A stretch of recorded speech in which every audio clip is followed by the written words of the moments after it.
So there I was, lying in the dark, and suddenly I realized, oh crap, I'm inside a novel. Not just any novel, mind you. I'm the tragic side character who gets beaten, tossed off a cliff, and dies naked in a bandit hideout. Fun times, right? But hey, 21st century me isn't stupid. The original Lin Yue picked the handsome male lead Ming Yanzhou and got herself killed for it. Love brain nonsense? Not in MY house. I'm choosing survival, baby. So I looked at my options. Door number 1. Ming Yanzhou, pretty face, poisonous heart, will literally feed me to bandits. Door number 2.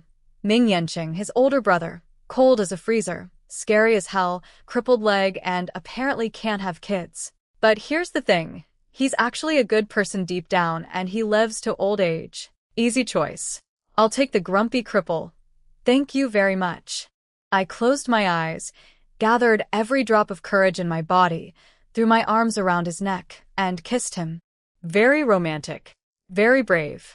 I totally did not almost miss his mouth and land on his Adam's apple. Okay, I did hit the Adam's apple. He groaned. It was awkward. Little liar, he growled. This is your own doing. No turning back now. And then he just took over. Like, completely. I was just along for the ride at that point. Now, here's where things got really educational for me. See, the book said this man was unable to continue his bloodline. I, being a genius from the modern era, naturally assumed that meant he was, out of commission. Like, factory closed. Lights off. Nobody home. I was wrong.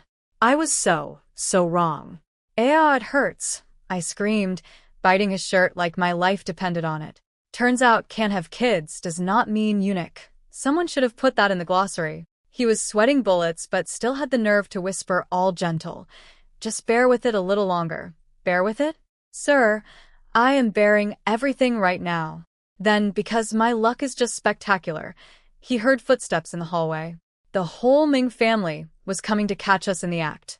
His stepmother Du Ruoxin had organized a whole raid party. She'd been scheming to stop me from marrying her precious son Yanzhou, and when his little sister Ming Yanru spotted me sneaking into Yanqing's room, stepmom practically threw a party. Go wake up everyone, she ordered. The more witnesses the better. So there's the entire Ming household standing outside the door listening to me crying and, well, the sounds. Their faces must have been priceless. And what did my new husband do? He picked me up with his supposedly crippled legs, mind you, pressed me against the door so nobody could open it, and just continued. Multitasking king. Outside, by Sudding, Yanzhou's precious, white moonlight, sweetheart, was secretly smiling, thinking she'd won. Lin Yue ruined herself. Yanzhou is all mine now, girl.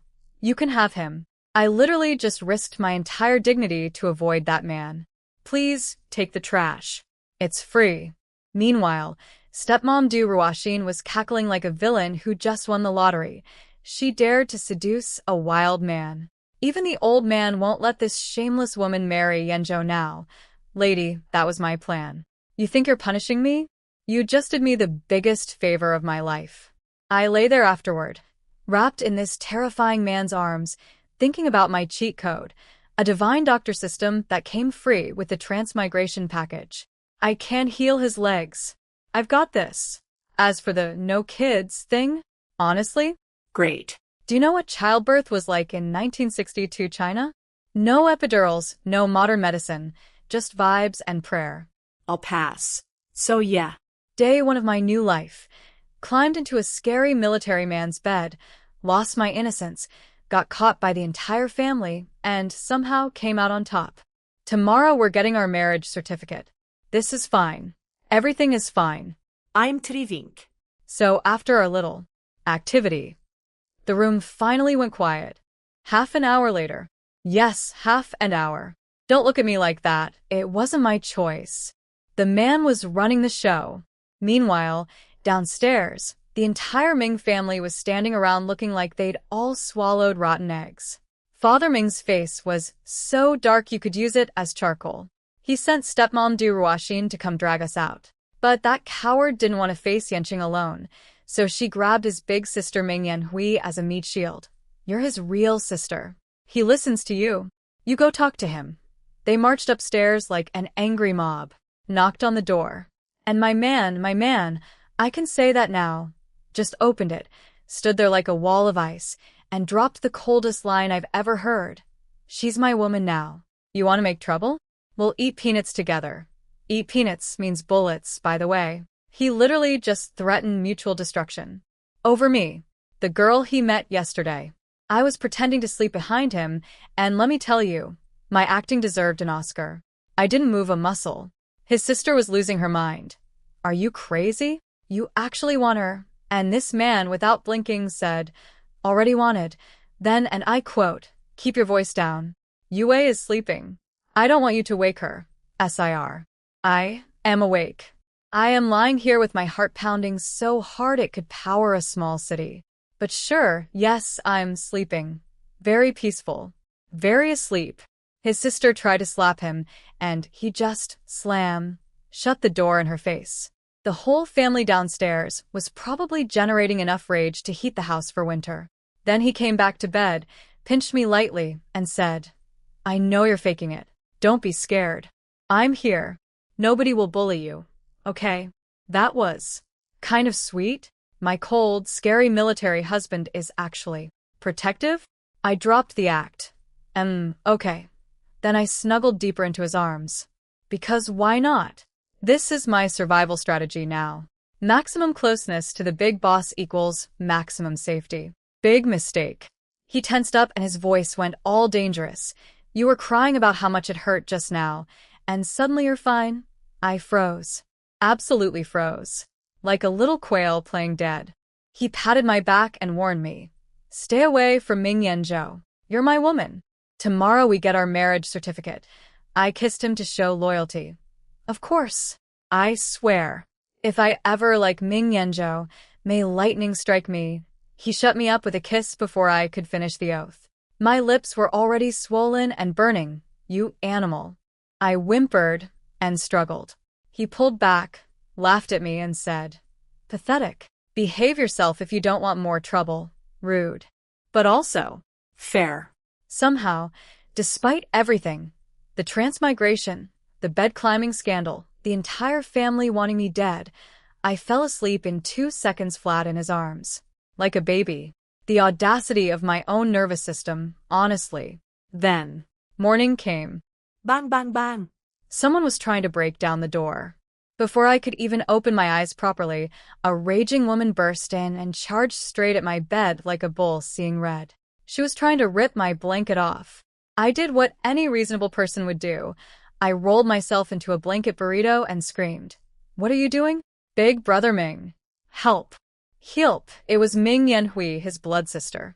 And she was unhinged. I'll kill you, you shameless tramp. The novel didn't mention this woman was psychotic. Oh wait, the novel barely mentioned her at all because she's a minor character.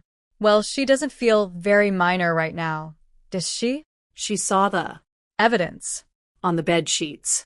You know, the red evidence. First-time evidence. And she went absolutely nuclear. She grabbed a chair, a whole chair, and was about to smash it on my blanket cocoon. I curled up, protected my head, and accepted my fate. My body was too weak to fight back. Best I could do was use the comforter as armor. Not my finest moment. But then, like a hero in a war movie, I heard his voice. Big sister. What are you doing? I peeked out from my blanket fort. All I could see was military green. Yanqing was sitting in his wheelchair, parked right in front of me like a human shield on wheels. Wait. Wheelchair? But last night he was standing. He picked me up. He carried me to the door, with his supposedly broken legs. Turns out his guard Xiao Li had been on the balcony with him when they heard the commotion. Yanqing sent him sprinting in to intercept the chair, then wheeled himself in front of me like a tank. Poor Xiao Li was having a mental breakdown in real time. His commander, the cold-hearted, woman-rejecting, romance-killing regiment leader who personally murders his own love life, suddenly has a wife? And there's bed evidence? Xiao Li made eye contact with Yanqing. Yanqing gave him the death stare. Xiao Li turned around and left so fast he probably broke a speed record. Smart man. Curiosity kills soldiers too. Yanqing was standing there, well, sitting there, facing his sister with a face cold enough to freeze the entire Beijing water supply. I already told you. She's my woman. You're slapping my face right now. His sister, Yanhui, was crying angry tears. I'm doing this for you. She's a fox spirit. He didn't even let her finish. Just called out, Shaoli, and Shaoli appeared like a hotel doorman, looked straight ahead, absolutely refusing to make eye contact with anyone, and gestured politely. This way out, please. He literally had his guard escort his own sister out of the room. The disrespect. The audacity. I love this man. So we went downstairs to face the music. And oh boy, what a symphony of hatred awaited me. The living room looked like a funeral home where everyone died of anger instead of old age. Father Ming's face was blue-black, like a bruise with legs. The man clearly did not sleep last night. Understandable, his future daughter-in-law climbed into the wrong son's bed. That's gotta sting. Stepmom Du Ruoxin looked tired, but her eyes were practically throwing a party. She was faking sadness like a bad actress at an audition. Inside, she was doing cartwheels because I wouldn't be marrying her precious Yanzhou anymore. Ming Yanru, same thing. Face said, angry. I said, Christmas came early, but the best face in the room? Ming Yanzhou, the original male lead. The man I was supposed to marry. His face was green. Not metaphorically green. Not slightly uncomfortable green. Full-on, radioactive, Hulk-level green. Because in Chinese culture, a green hat means your woman cheated on you. And technically, I was promised to him. And I went and slept with his older brother. The brother he's hated since childhood. The man was experiencing every negative emotion in the dictionary at once. And I felt nothing. Zero guilt. Absolutely zero. This is the guy who, in the original story, would have beaten me, abused me, and fed me to bandits. So, excuse me if I don't feel bad about hurting his little ego. His precious, white moonlight, by Sudding was tugging his sleeve all concerned. Yanzhou, are you okay? Don't be sad, it's not your fault. And this clown immediately puffed up. Sad? Me? I didn't even want to marry that country bumpkin. She ruined herself. I'm thrilled. Then he secretly whispered to Bai Sudding, you know my heart belongs to you. Barf. These two deserve each other. Truly. A match made in trash heaven. Then, plot twist, Grandpa Ming walked in. The old man lived in a separate courtyard. The Ming family compound was this huge old-style Beijing residence, split into 2 yards. We were in the left yard. Grandpa lived in the right one. Used to be even bigger, but chunks got taken away over the years. You know how it goes. Grandpa strolled in with his hands behind his back, radiating pure, I will yendi you, energy, and barked, what's all this noise? I could hear you. From miles away. Have you no shame? Du Ruoxin jumped up to play the dutiful daughter-in-law. Father, something terrible has happened, but Grandpa's current wife, a still attractive woman in her 40s, smoothly blocked her. Calm down. Don't scare the old man with your dramatics, huh? I already like this woman. So, Du Ruoxin presented her case. And I have to give credit where credit is due. This woman could be a lawyer. She spun the story like a master. Every detail was carefully chosen. The core message was, this Lin girl is immoral. She climbed into a man's bed at midnight. She will destroy the Ming family's reputation. The foundation will crumble. Society will collapse. She made it sound like me sleeping with Yanqing would somehow cause the fall of civilization. Grandpa listened. Then he looked at her. And with one sentence, he nuked her entire argument. The marriage with the Lin family was my decision. Are you saying I'm the one ruining this family? Du Ruoxin's mouth slammed shut so fast, I think she chipped a tooth. Grandpa looked around the room. This is a new society now. The Ming family? Go back a few decades. And we were just farmers. Don't live in Beijing for a few years and forget where your ancestors are buried. Father Ming scrambled. Yes, you're absolutely right, sir. Ruoxin misspoke. I'll talk to her. But today's situation is quite extreme. Grandpa, what's extreme about it? Everyone in the room choked on air simultaneously. Their eyes nearly popped out of their skulls. I think Father Ming's brain briefly shut down and rebooted. WL. The Lin girl was supposed to marry Yanzhou. Grandpa nodded. Yes. Everyone exhaled. Okay, good, the old man remembers. But that was just US deciding. The written marriage agreement between the Lin and Ming families? It doesn't specify which son she marries. Silence. Absolute. Devastating. Silence. Every jaw in that room hit the floor so hard it probably registered on a seismograph. Grandpa basically just said, the contract says she marries a Ming boy. She picked one. What's the problem? Yanhui came downstairs just in time to hear this and immediately protested. Grandpa, that's not how. One look from Grandpa shut her down completely. What? My words don't matter anymore. She deflated like a punctured balloon. Grandpa delivered the final verdict. This is between the two young people. When they come down, ask what they want and get it done. Boom. Case closed. Court adjourned. The old man has spoken. Everyone was shocked, confused, angry, bitter, a whole buffet of negative emotions. But not a single person dared to say another word. Because in the Ming family, Grandpa is God. And me? I had already built the Great Wall of China on my face. Shamelessness level. Maximum. My new life philosophy. If I'm not embarrassed, then you're the one who's uncomfortable. I walked down those stairs with every disgusted eyeball in the room locked onto me like heat-seeking missiles. Every single gaze screamed hatred. And I smiled. Sweet as honey. Calm as a lake on a windless day. Walked right past all of them without a flicker of emotion, straight to Yanqing's side. Then I grabbed the handles of his wheelchair and started pushing him like we were taking a romantic stroll in the park. The angrier they got, the calmer I got. I could practically hear their lungs exploding one by one. My face is my weapon. And right now? It's fully loaded. I could practically hear their thoughts as I walked down those stairs. Like a chorus of hatred singing in perfect harmony. Shameless. No wedding yet, and she climbed a man's bed. Not just any man. Her fiancé's older brother. The whole family caught her. And she doesn't even look sorry. Fox spirit. She'll probably climb more beds. She's a disaster. Their brains were all running the same angry software. It was almost impressive how synchronized their hatred was. Yanhui tried one more time. Grandpa, look at her. Grandpa shut her down with the most savage one-liner I've ever witnessed in any century. If you have business at your own home, you can leave now. Come back later to talk. Translation. You're a married woman. This isn't your family anymore. Stay in your lane. Ice. Cold. Normally, stepmom Du Ruoxin would have been cackling at Yanhui getting put in her place. But right now, nobody had time to enjoy anyone else's suffering, because MY's suffering was the main event. Then Yanqing dropped the bomb. Grandpa, Yue and I want to get our marriage certificate. Grandpa chuckled, actually chuckled, and looked at him. You decided? Yanqing stared. Right back, no flinching, no dodging.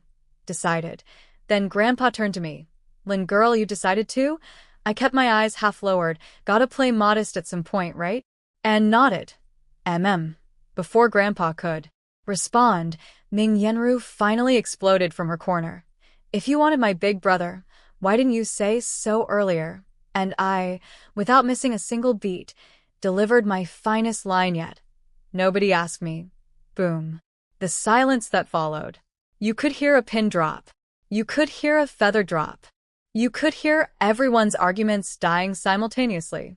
Because it was true. When I showed up with the marriage agreement, Grandpa just said Yanqing isn't suitable, so Yanzhou it is. Nobody ever turned to me and asked, hey, which brother do you actually want? I was treated like a package being delivered to whichever address was convenient. Yenru was gearing up for round 2, but Yanqing cut her off with the ultimate power move. He looked at every young person in the room and announced, this is settled. From now on, she is your big sister-in-law. Sister-in-law.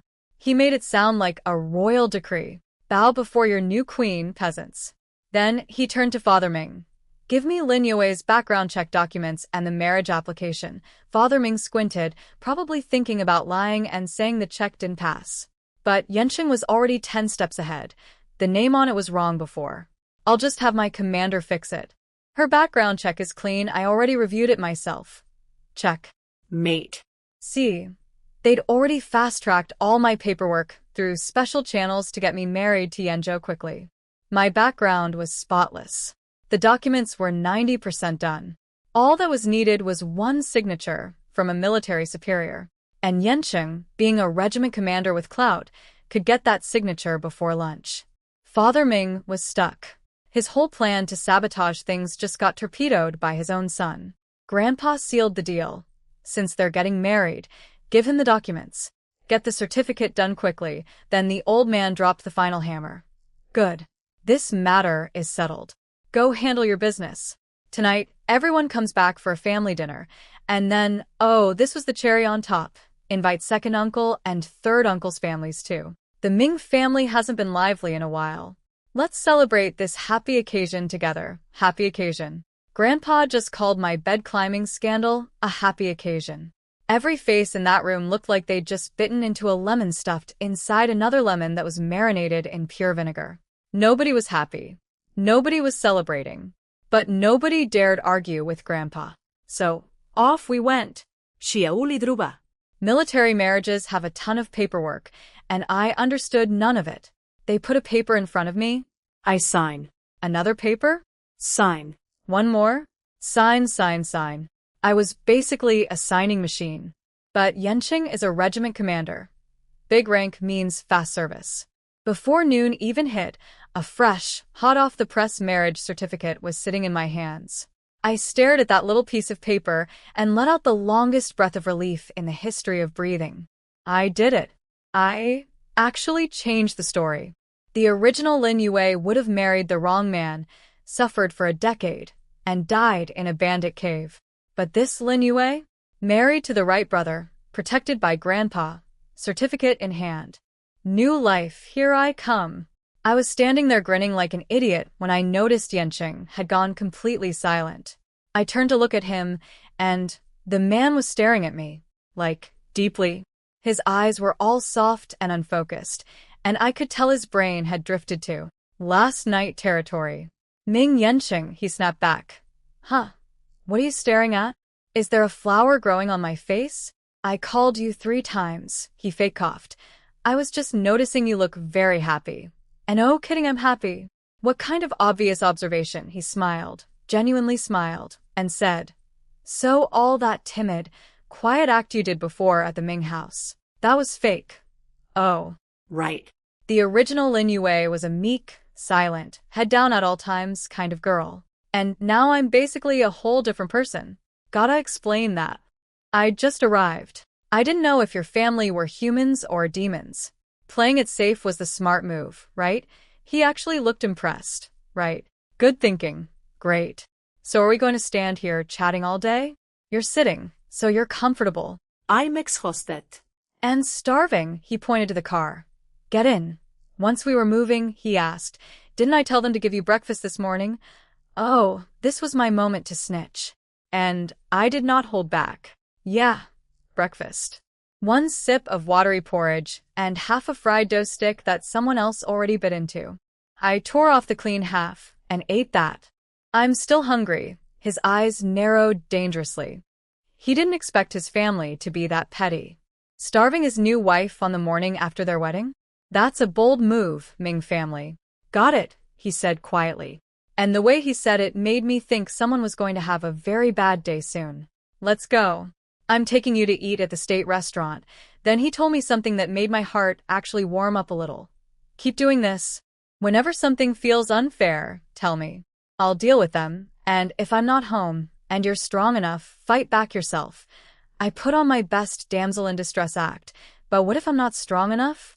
It's just little old me against all of them. My fists can't fight 8 hands. I'm just a weak, helpless little woman. He actually laughed at that. Like a real laugh. Then protect yourself and wait for me to come back. Tell me everything. Then he added something that made my whole day. But don't stress too much. We'll be leaving soon. We won't come back to this house very often. Music to my ears. We're getting out of this snake pit. So, we're going to live with your army unit? I asked, already knowing the answer. He's a regiment commander. His wife can follow him to the base. Standard military family stuff. But here's the thing nobody knows. According to the book, this man is about to go on a mission and die. Like soon. Very soon. Permanently dead. So, following him to the army is great and all, but he needs to be alive for that plan to work. I closed my eyes and started brainstorming at maximum speed. How do I stop him from dying on this mission? I can't just ask him about it. Hey, honey, what's your top secret classified military operation about? I just want to know so I can save your life because I read it in a book from the future. Yeah, that would go over great. He'd think I was a spy. We've been married for approximately 4 hours. Getting executed for espionage was not part of my survival plan. I can't tell him not to go either. He'd just think I'm being clingy. And this man? He's the type who'd walk through fire for his career. He's not going to skip a mission because his brand new wife batted her eyelashes. Ugh. I need a different approach. Think, Lin Yue, think. What's wrong? His concerned voice interrupted my scheming. I opened my eyes. Just tired. Want to sleep. Not a lie, honestly. Last night was only 1 round, but this man went at it like he was trying to earn a military medal for that too. My entire body was filing complaints. He pulled me into his arms. Lean on me. Take a nap. We'll eat first, then you can sleep properly at home. Wait. The book said this man was cold-hearted, emotionless, zero human warmth, basically a robot in a uniform. This is nice. He's being sweet. The book lied to me. I leaned on his broad shoulder, very comfortable, 10 out of 10 would recommend, and my eyes drifted to his legs. Might as well bring up the elephant in the room. Or rather, the elephant in the wheelchair. Your legs. The second those words left my mouth, the entire atmosphere in the car changed. Like someone flipped a switch from cozy newlywed to Arctic tundra. Even Xiao Li in the front seat involuntarily tapped the brakes. Oh no. Sensitive topic. Abort. I mean, I just think since we're married now, husband and wife should help each other, right? Also, I know a little bit of medicine. Maybe I can heal you. Really, that wasn't Yanqing. That was Xiao Li, who just slammed the brakes so hard I flew forward like a crash test dummy. Thank God Yanqing had his arm around me, or I would have gone through the windshield. Yanqing glared at his guard. Dio, you know how to drive. Xiao Li was apologizing at the speed of light. Sorry, Commander. Sorry, sister-in-law. I got too excited. Then this man, this soldier who is supposed to be professional, turned around while driving and asked me, Sister-in-law, is it true? The commander's legs can really be saved, bro. Bro. How did you even become a personal guard? You can't follow basic conversation rules. You slam brakes every 5 seconds, and now you're turned around in your seat while the car is moving? I try to stay professional.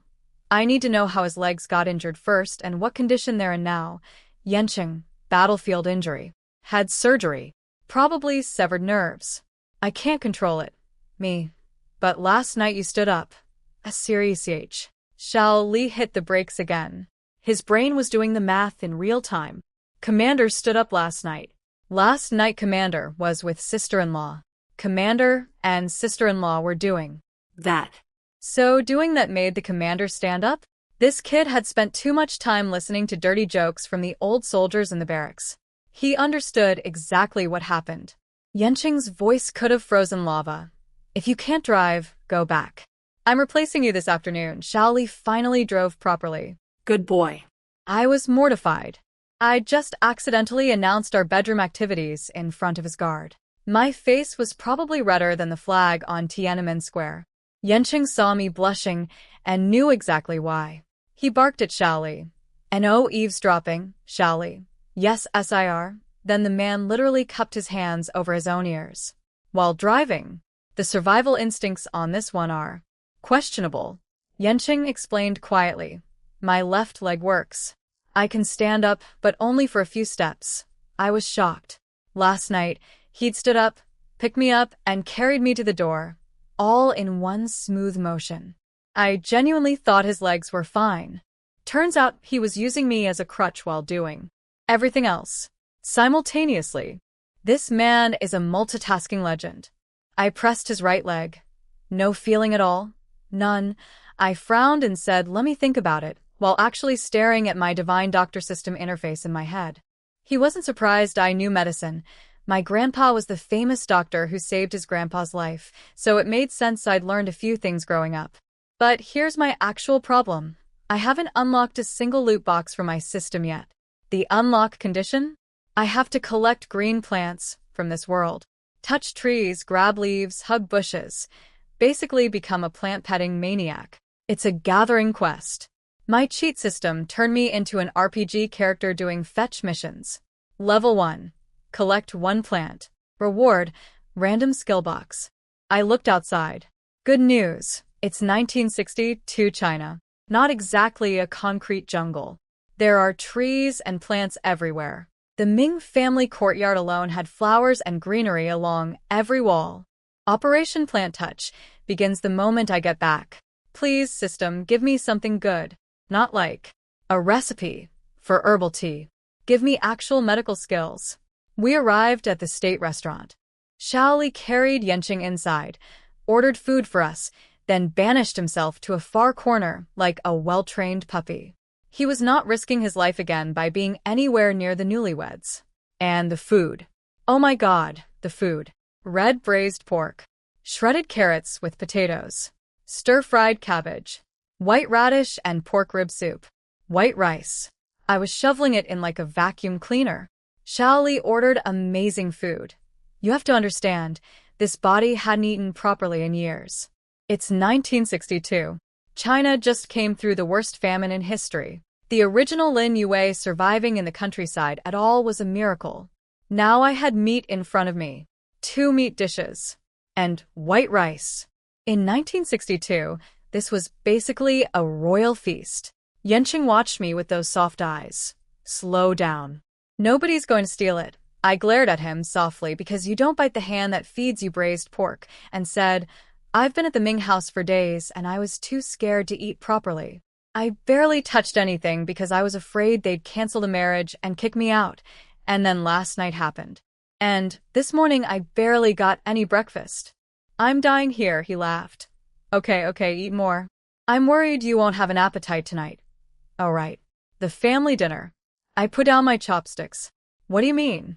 Are your second and third uncles also terrible people? I stared at him with genuine concern. Don't tell me. Commander, you're that unlucky. Your entire family is full of villains.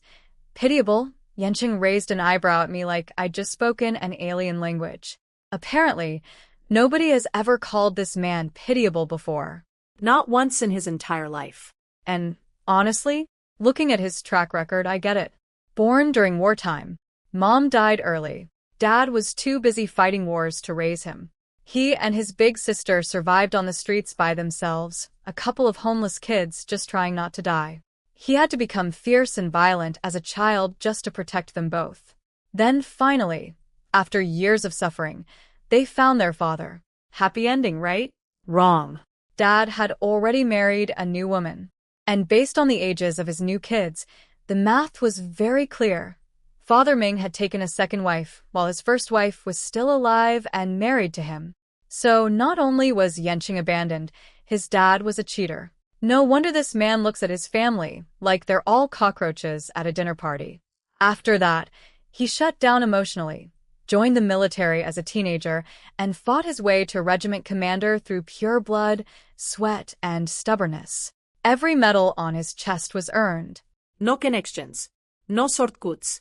Just a boy who decided the world could go to hell, and he'd climb over it anyway. So yeah, when I called him pitiable, his brain basically blue-screened.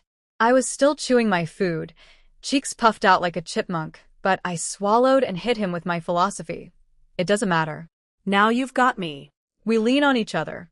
As long as we don't feel pitiable, they're the pitiable ones. He stared at me for a second, processing. Then slowly, I don't entirely understand why, but I think you're right. Oh, this was fun. Time to show him exactly how smart his new wife is. You're the eldest grandson of the eldest son, right? He nodded. I gave him my most mischievous wink. That title? That status? Everyone in your family wants it. But it was born yours. They can scheme and plot until their hair falls out, and it'll still be yours. How mad do you think that makes them? Aren't they the pitiable ones? He went speechless for a moment. Then his lips curved into a real smile. I wasn't done. And all those elders in your family, they're counting on you to bring glory to the Ming name, right? But you won't play on their team.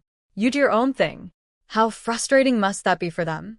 Aren't they the pitiable ones? The way he looked at me right then, I swear his eyes were full of stars. Like I was the most fascinating creature he'd ever encountered. Now, I know what he was thinking. He'd admitted to himself earlier that he originally wanted me because of my face. Pure physical attraction. He saw a pretty girl, his caveman brain went, mine, and that was that. Maybe deep down he also wanted to one-up his little brother Yanzhou, steal the girl who was promised to him. Petty? Sure. But honest. But now? Now he was seeing the real me. The smart, sharp, see right through your family politics me. And he was absolutely hooked. He tried to test me, pretending to be offended. Who says I don't agree with them? I looked him dead in the eye. You sit in that wheelchair with an energy field that screams exactly 4 words. Don't. Touch. Me. Biaro. Am I wrong? He burst out laughing. A real, full, loud laugh. In a public restaurant. The kind of laugh that made every head in the place turn and stare. SHHHH. I ducked my head. Can you not? People are looking. Just eat your food. I did not need an audience right now. I was trying to have a private conversation with my brand new husband, not perform stand-up comedy. Over in his lonely corner, Shaoli was having an existential crisis. He was staring at his commander like he'd witnessed a miracle. Marriage really does change people, he muttered to himself. Where is the stone-faced, never smiling, Demon King Commander Ming? Who is this man? He's laughing? If I tell the guys back at base, they'll think I've lost my mind. Poor Shaoli.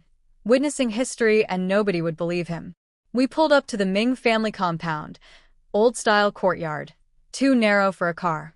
I got out first, waited for Shaoli to carry Yanqing into his wheelchair, then stepped up. I'll push him. Yanqing held my hand. Let Shaoli push. You're tired. Let's go to the room.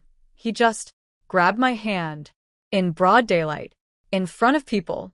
And of course, Yan Hui, his blood sister, the chair-throwing maniac from this morning, saw us being all affectionate and couldn't resist. Watch your behavior.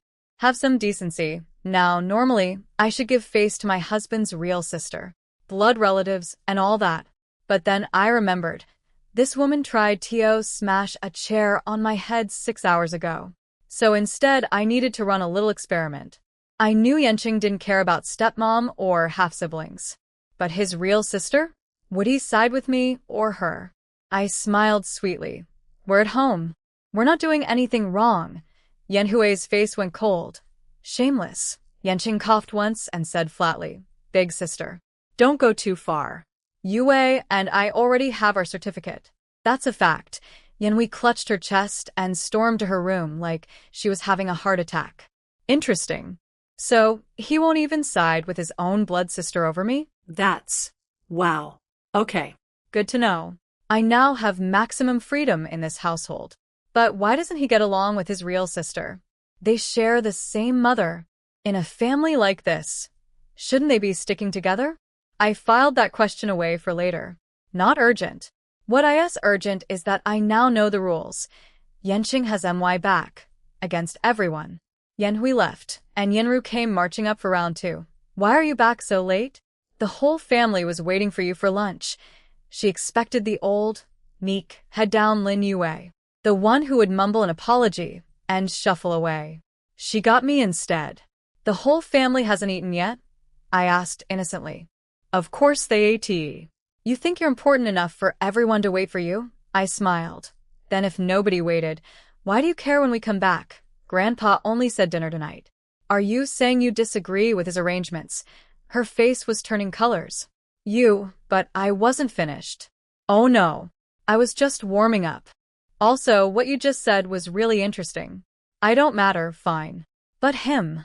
I tapped Yanqing's wheelchair. This is your big brother, right? The eldest grandson of the eldest son. You're saying he also doesn't matter? Because that's what it sounded like. I should probably ask Grandpa what he thinks about that, shouldn't I? Yenru's face went white. Like someone had unplugged her blood supply. She shrieked. I didn't say that. You're twisting my words. I didn't even look at her as I followed Yenqing inside. Just tossed her one casual little sound over my shoulder. Ha, one syllable. Maximum damage. Behind us, Yenru was shaking with rage, probably fantasizing about strangling me. But stepmom Du Ruoxin came out just in time to yank her daughter back before she did something stupid. YN are you? That's right. Control your children, stepmom. Because this fox spirit just moved in, and she's not going anywhere. Meanwhile, behind closed doors, stepmom Du Ruoxin was giving her daughter Yenru a reality check. Not that I was there to hear it, but I can imagine how it went based on how these people operate. Are you crazy? Grandpa is napping. If you wake him up, you're the one getting punished. Yenru was still fuming. But mom, that fox spirit, what's she so smug about? She just climbed a man's bed. Shameless. Du Ruoxin poked her daughter's forehead. You know she's shameless, so why are you wasting your breath arguing with her? You're lowering yourself. You're a Ming family daughter. Half the girls in Beijing envy you. That calmed Yenru down. Nothing soothes an angry rich girl like being reminded she's a rich girl. Then stepmom dropped her masterstroke. You think climbing into bed and marrying Ming Yenqing means she made it? Don't forget, he's infertile. Yenru's eyes lit up like someone plugged in a Christmas tree. Right. And he's a cripple. I was so angry I forgot. She's got nothing. The more she celebrates now, the more miserable she'll be later. And off she went, happy as a clam, changing into a cute pink dress to go hang out with friends. Problem solved. Crisis averted. The villain squad's morale was restored. Adorable. Truly adorable. They think I'm the one who's going to be miserable. Spoiler alert, ladies. I have a cheat system. But please keep underestimating me. It's my favorite thing. Now. Back to actually important matters. I was looking around the upstairs room, and something was bugging me. Are there no rooms downstairs? Why are we living up here? Your legs can barely work. Shaoli has to carry you up and down like a human elevator. That's so inconvenient. Plus, this room was tiny. Like, embarrassingly tiny. Right next to the staircase. Half the size of every other room. Last night, the distance from the bed to the door was so short that Yenqing could carry me there with his one working leg. That's not romantic. That's just a really small room. Shaoli immediately panicked, thinking he was being fired. No. I don't mind at all. Sister-in-law. Commander. I can do it. Please don't replace me. This boy. Does he need to go back to the army for a refresher course on how to listen to what people are actually saying 101? Nobody is firing you, Shaoli. I'm trying to make your life easier. Why are you fighting me on this? Yenqing, there are plenty of empty rooms downstairs. Then he sent Shaoli away. Go clean the East Wing room. We're moving down there tonight. Shaoli, finally given a task he could understand, bounced away happily. Give this man a broom and a purpose, and he's the most content soldier in the army. I was confused, though. If there are rooms downstairs, why didn't you live there from the start? With your leg like that, why go upstairs? Yenqing's answer was calm but loaded. They arranged it that way. I didn't care before. I wasn't planning to stay long. I'm leaving soon. My heart jolted. Leaving soon? You have a mission? He looked at me once, said nothing, and deflected. Weren't you tired? Go to sleep. There it is. The classified military wall. Topic de need. Access level. Insufficient. He's going on that mission. The one the book says will kill him. And he won't tell me a single detail about it. Fine. Fine. I'll figure out how to save your stubborn life without your cooperation. Okay, I'll sleep. What are you going to do? He just lay down on the bed next to me. Casual as anything. I'll keep you company. He said this like it was the most innocent, natural thing in the world. Like a man simply accompanying his wife for a nap. Nothing suspicious at all. I was not fooled. His eyes had that look. That hungry look. But what could I do? I was genuinely exhausted. There was only one bed. And if I kicked my husband out of his own bed on our first day of marriage, with the entire Ming family watching for any crack in our relationship, they'd have a field day. So I drew a line. Literally, with my hand, down the middle of the bed. I sleep on the inside. He raised an eyebrow. And then, with the smuggest, most infuriating tone imaginable, he said, "Last night, you didn't want any boundaries. You were very proactive. My ears caught fire. Like, physically. I could feel them burning. My face was probably the color of a tomato in a sauna, because before I transmigrated into this book, I was a pure, innocent flower who had never even held a boy's hand. And now this man was casually reminding me that I had been the one who climbed into his bed and threw myself at him. Thick skin can only protect you so far before it cracks. I try to play it cool. Well, look at you. You are so intense. My whole body is still sore. The second those words left my mouth, I felt his gaze change. It went from warm to scorching. I looked over. He was smiling. But it wasn't a normal smile. It was a smug smile. A very satisfied, very male, very, "Oh, she just complimented my performance" kind of smile. Wait. What did I just say? Oh. Oh no. I just told him he was amazing in bed. To his face. While he was lying right next to me. "Lin Yue, you absolute clown." He pulled me into his arms, chuckling. All right, I'll stop teasing. I know you're tired. Sleep. I promise I won't touch you. Lies. All lies. A man's promise about keeping his hands to himself is worth less than toilet paper in a famine.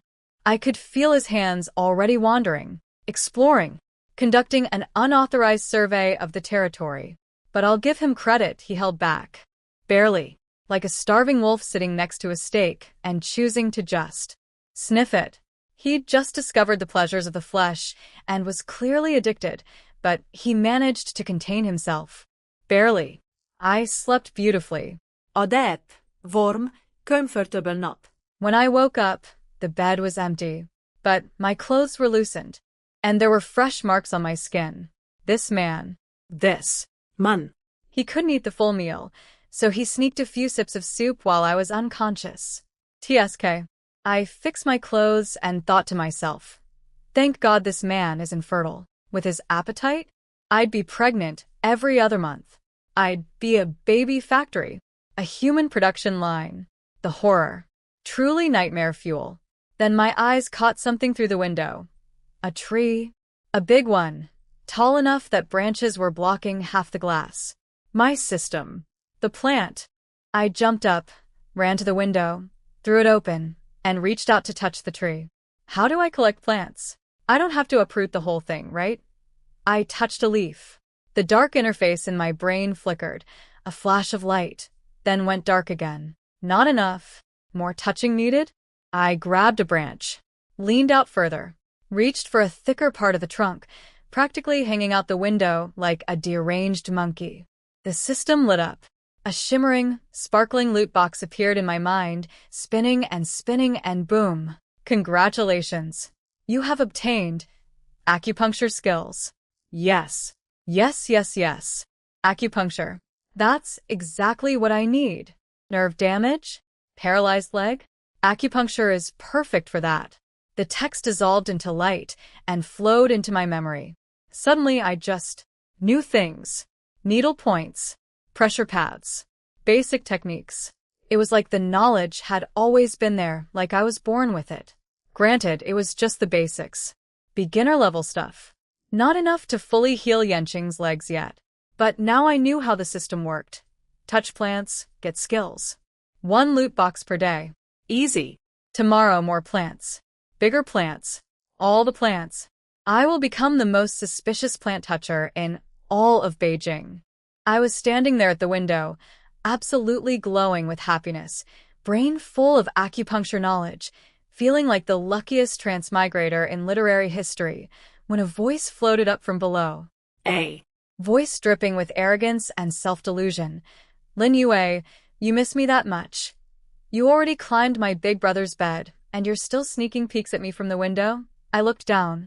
Ming Yanzhou, the original male lead. The man who would have fed me to bandits. Standing there with his chest puffed out, looking up at me with this disgusting expression on his face, like he actually believed I was staring at him with longing. Sir. I was touching a tree. I was having a medical breakthrough. I was communing with my cheat system. The last thing on my mind was your pathetic green hat-wearing face. I felt physically ill looking at that man's face. 2. In my head, I cursed him with every disease known to mankind, premature, impotent, and short-lived. Die early, you absolute trash. But cursing in my head wasn't enough. My hands needed to participate. I spotted a dead branch on the tree, dry, brittle, perfect, grabbed it, snapped it off, and just let go. Gravity did the rest. The branch went whistling down, aimed right at Ming Yanzhou's stupid, self-absorbed head. His little white moonlight by setting nearly fainted on the spot. HHH. Yanzhou, watch out. Unfortunately, and I mean unfortunately, the man dodged it. He is a military officer after all. Got his rank partly through family connections, sure, but he's not completely useless physically. The branch missed him by inches. And of course, like the knight in shining garbage he is, he caught by sutting in his arms. Don't be scared. I'm here. You're safe. Gag me. But here's the delusional part. This man was staring up at my window, which I'd already slammed shut, and his eyes had this look of excitement. In his pea-sized brain, he was thinking, she threw that branch at Sutting. She's jealous. She still wants me. She regrets choosing my brother. Boy, I was touching a tree for medical purposes.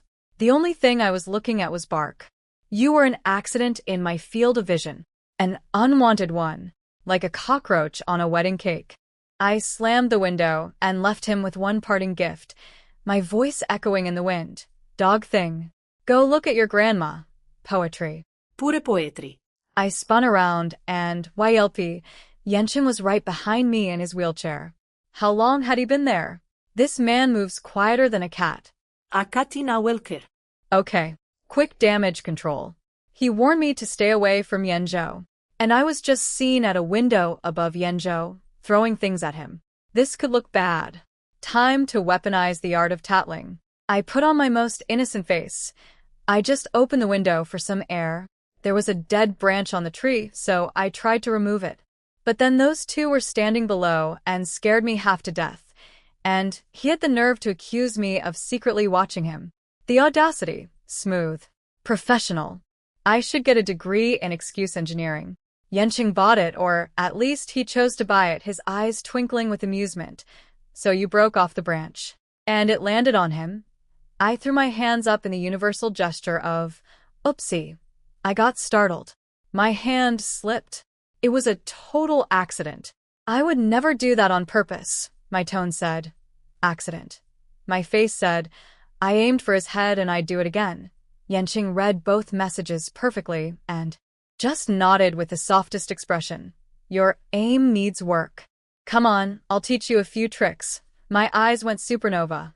Are you teaching me to shoot real guns? Every patriotic citizen's dream. He pinched my cheek and laughed. Dream on. I'm teaching you slingshot. Slingshot. You're a regiment commander. The most decorated officer in your unit. And you want to teach me a TOY that children play with? Can't we at least do archery? Something with dignity. But slingshot it was. Because apparently bows and arrows don't just grow on trees in 1962 China. Who knew? We went to the backyard, the same area my window overlooked. It was full of trees, flowers, and greenery that stepmom Du Ruashin had been carefully tending for years. Which meant plants. Everywhere. Time to try my system again. I casually strolled over to a rose bush and touched it, trying to look natural, like I was just appreciating flowers. As one does. In the middle of slingshot training. Nothing. The system was dead silent. Not even a flicker. I tried again. And again. And again. Different flowers, different bushes. Nothing. And that's when the devastating truth hit me. The Divine Doctor system only works once a day. One plant. One loot box. One chance. That was my daily limit. I already used today's chance on the tree upstairs. No. Yenching noticed me going through mood swings like a human traffic light. Happy, sad, and asked, "What's wrong?" Quick lie. "Oh, I was just thinking this big courtyard could be used for so much more than flowers. But also, the flowers are really pretty, so." Nailed it. Totally normal behavior. Not suspicious at all. We got into the slingshot training, and honestly, it was fun. Yenching was a serious teacher, patient and thorough. And I was a surprisingly good student, picked up the technique fast. He teased me. "Weren't you just complaining this was a children's toy?" I aimed at a target in the distance. "Yeah, but this children's toy can really hurt someone," I fired. Flutter, flutter. We both froze. I hit a sparrow. On my first real shot. A whole entire bird. It fell out of the sky like a tiny feathered meteor. My eyes were the size of dinner plates. What? I have talent. Yenching wheeled over, picked up the bird, and said with complete seriousness, "Well then, shall we keep going and try to add a course to tonight's dinner?" I rushed over and whispered, all conspiratorial, "Let's be sneaky about it. We roast them secretly tonight. Don't let anyone else know." He leaned in close and whispered back, "Deal. Whatever you say." We were so close. His face was right there. In the sunlight, my skin was apparently glowing all translucent and pretty, and he just couldn't resist. He turned his head quickly and kissed my cheek. But then spy senses activated. He felt someone watching from behind. He pulled away instantly, wheeled himself in front of me, blocking whoever was peeping from seeing us. It was Yanzhou. Again. Yenchen was about to call Xiao Li to fetch his sister Yanhui, probably to borrow clothes from her for me, which was sweet, but also terrible strategy. Ask the woman who tried to murder me with a chair this morning for a favor? Yeah, that would go great. Hey sis, remember when you wanted to beat me to death? Anyway, can I borrow a dress? Thanks. I stopped Xiao Li mid-step, winked at Yenching, and said, "Wait. Go upstairs first. I have an idea." He looked at my mischievous face, decided to trust me, and we went back to the room. "So, what's the plan? You gonna sew something? Do we have time? What fabric do you need?" I waved 2 fingers in his face. "Nope. I can't sew. I can barely hold a needle. It's true. I'm from the 21st century. We have Zara." The original Lin Yue wasn't much better either. Her peak sewing achievement was patching holes on her clothes. Holes. On holes. Yenching. Then. Should I go buy something? Meanwhile, I'd already walked over to his wardrobe and opened it. "You've lived in this room since you were a kid, right?" The second he realized what I was thinking, his expression did something I'd never seen before. His eyes went wide. His pupils contracted. He swallowed. Hard. His brain was processing. She wants to wear MY clothes. My woman. In MY clothes. My shirt on her body. I could practically hear 10,000 ants crawling across his brain. His eyes darted to the door, closed. Xiao Li had already left, the smart little cookie. That guard was finally learning to read the room. I was digging through the wardrobe, holding shirts up against myself, checking sizes. Totally focused. Completely oblivious to the predator sitting behind me. He rolled closer. His voice came out low. Hoarse. Like gravel dragged across velvet. "You want to wear my clothes? Would they fit?" I didn't turn around. Didn't see his eyes going all dark and possessive. Didn't notice the hunger rolling off him in waves. I was just checking sizes. "These are all too big," I said, pulling out shirt after shirt. "Don't you have anything from when you were younger?" I was looking for his teenage clothes. Something from when he was 12, 13, small enough for me. But the wardrobe was nearly empty. Stepmom Du Ruoxin had cleaned out all his old clothes over the years. Everything left was adult-sized and would fit me like a circus tent. In my old life, I could have just worn his oversized shirt with a belt as a sexy mini dress. Very trendy. Very Instagram. I just rolled out of my boyfriend's bed. But this is 1962. If I walked out dressed like that, I wouldn't be making a fashion statement. I'd be dancing on everyone's last nerve. In heels. On fire. I was about to put down a military green shirt when his voice appeared right in my ear. "Put on." I nearly jumped out of my skin. His tone shifted to something coaxing. Tempting. Like honey poured over danger. Put it on. Let me see. I looked at him, then at the shirt, then back at him. Oh. So Commander Straight-Laced is actually open-minded? I completely misjudged this man. Okay then, step outside. I need to change. He raised one eyebrow. Didn't move an inch. Change right here. My hands froze midair. I looked at his eyes, and oh no. Those were not normal eyes. Those were wolf eyes. Starving wolf eyes. My face went red. It's still daylight outside. He smirked, actually smirked, and said, Perfect. I can see you clearly. Then, with zero shame. Last night it was too dark. I didn't get a good look. This man. He is openly, proudly, unapologetically lustful. Not even trying to hide it. Most men at least pretend to be gentlemen first. Last night, I had the courage of darkness on my side. Pitch black. Couldn't see anything. Could pretend it wasn't happening. But now? Broad daylight? Afternoon sun streaming through the window? Everything visible? I stuttered. But your relatives are arriving. I think I hear people. I didn't get to finish. His hand shot out, grabbed me, and suddenly I was sitting on his lap. On the WHELCHAR. And I could feel exactly what his idea was. I almost launched into orbit from shock. But he pinned me down and kissed me before I could escape. And when a newly married couple who just discovered physical intimacy kisses, it doesn't stay just a kiss for long. When my brain came back online, I was wearing his military shirt.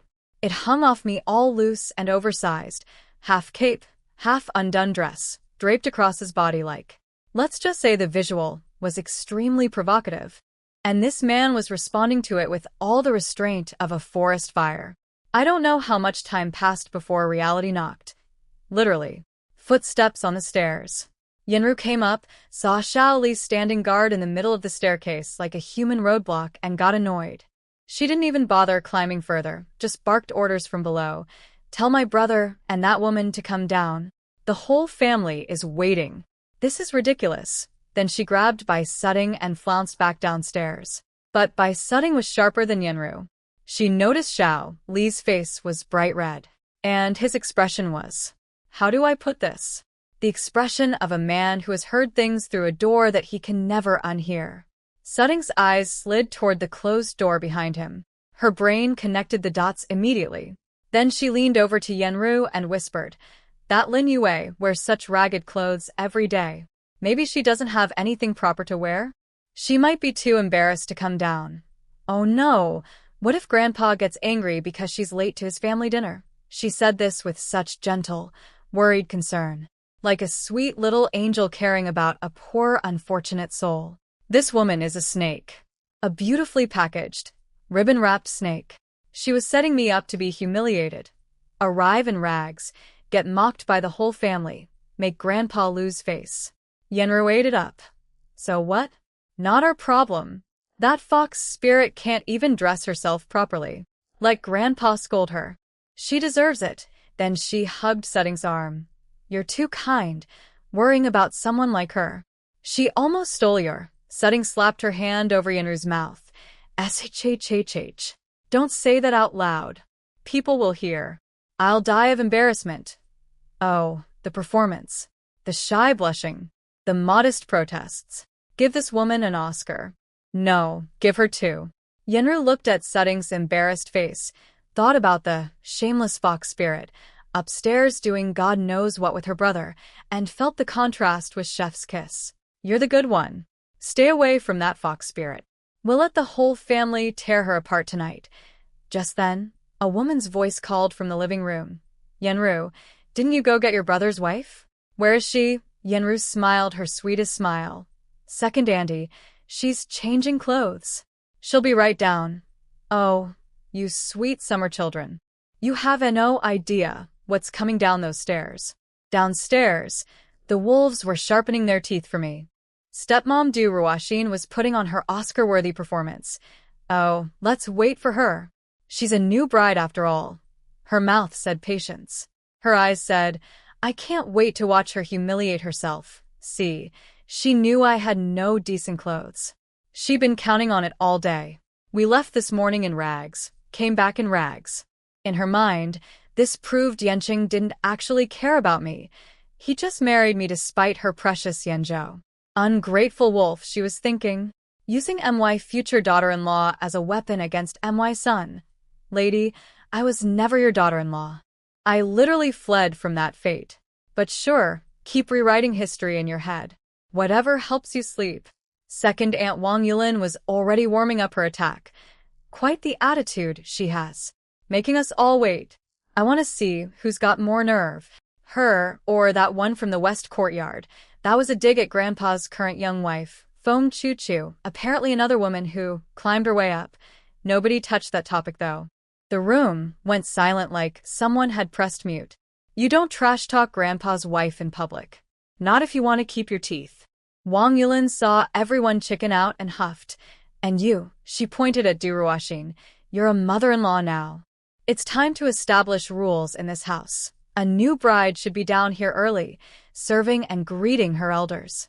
Not making us sit here waiting for her like she's some empress. And oh manners, what kind of household is this? Yenru was living for this. Her second aunt was the family attack dog, fearless enough to bark at anyone, even Grandpa's wife. Tonight, that fire was aimed at me. Du Ruoxin played her part beautifully. Second sister-in-law, you know my position is complicated. There are things I can't really control. Translation, I would discipline her, but she doesn't listen to me. Poor helpless me. What she was actually doing, pouring gasoline on Wang Yulin's anger while pretending to hold a fire extinguisher. It worked. Wang Yulin's eyebrows nearly flew off her face. What? A country bumpkin dares to disrespect you? A family elder? Has she grown horns on her head? I am going to see for myself what this creature looks like. Every woman in that room was locked, loaded, and ready to destroy whatever walked down those stairs. They were expecting a girl in patched-up peasant rags, head bowed, easy prey. Even Yan Hui was sitting there with her popcorn mentality. Her plan had been, if her brother came begging for help, she'd trade clothes for the condition that he dumped the fox spirit. But he never asked, so she decided to sit back and watch me crash and burn. Not her problem. Then, footsteps on the stairs. Xiao Li came down first with the wheelchair. Then he carried Yanqing down.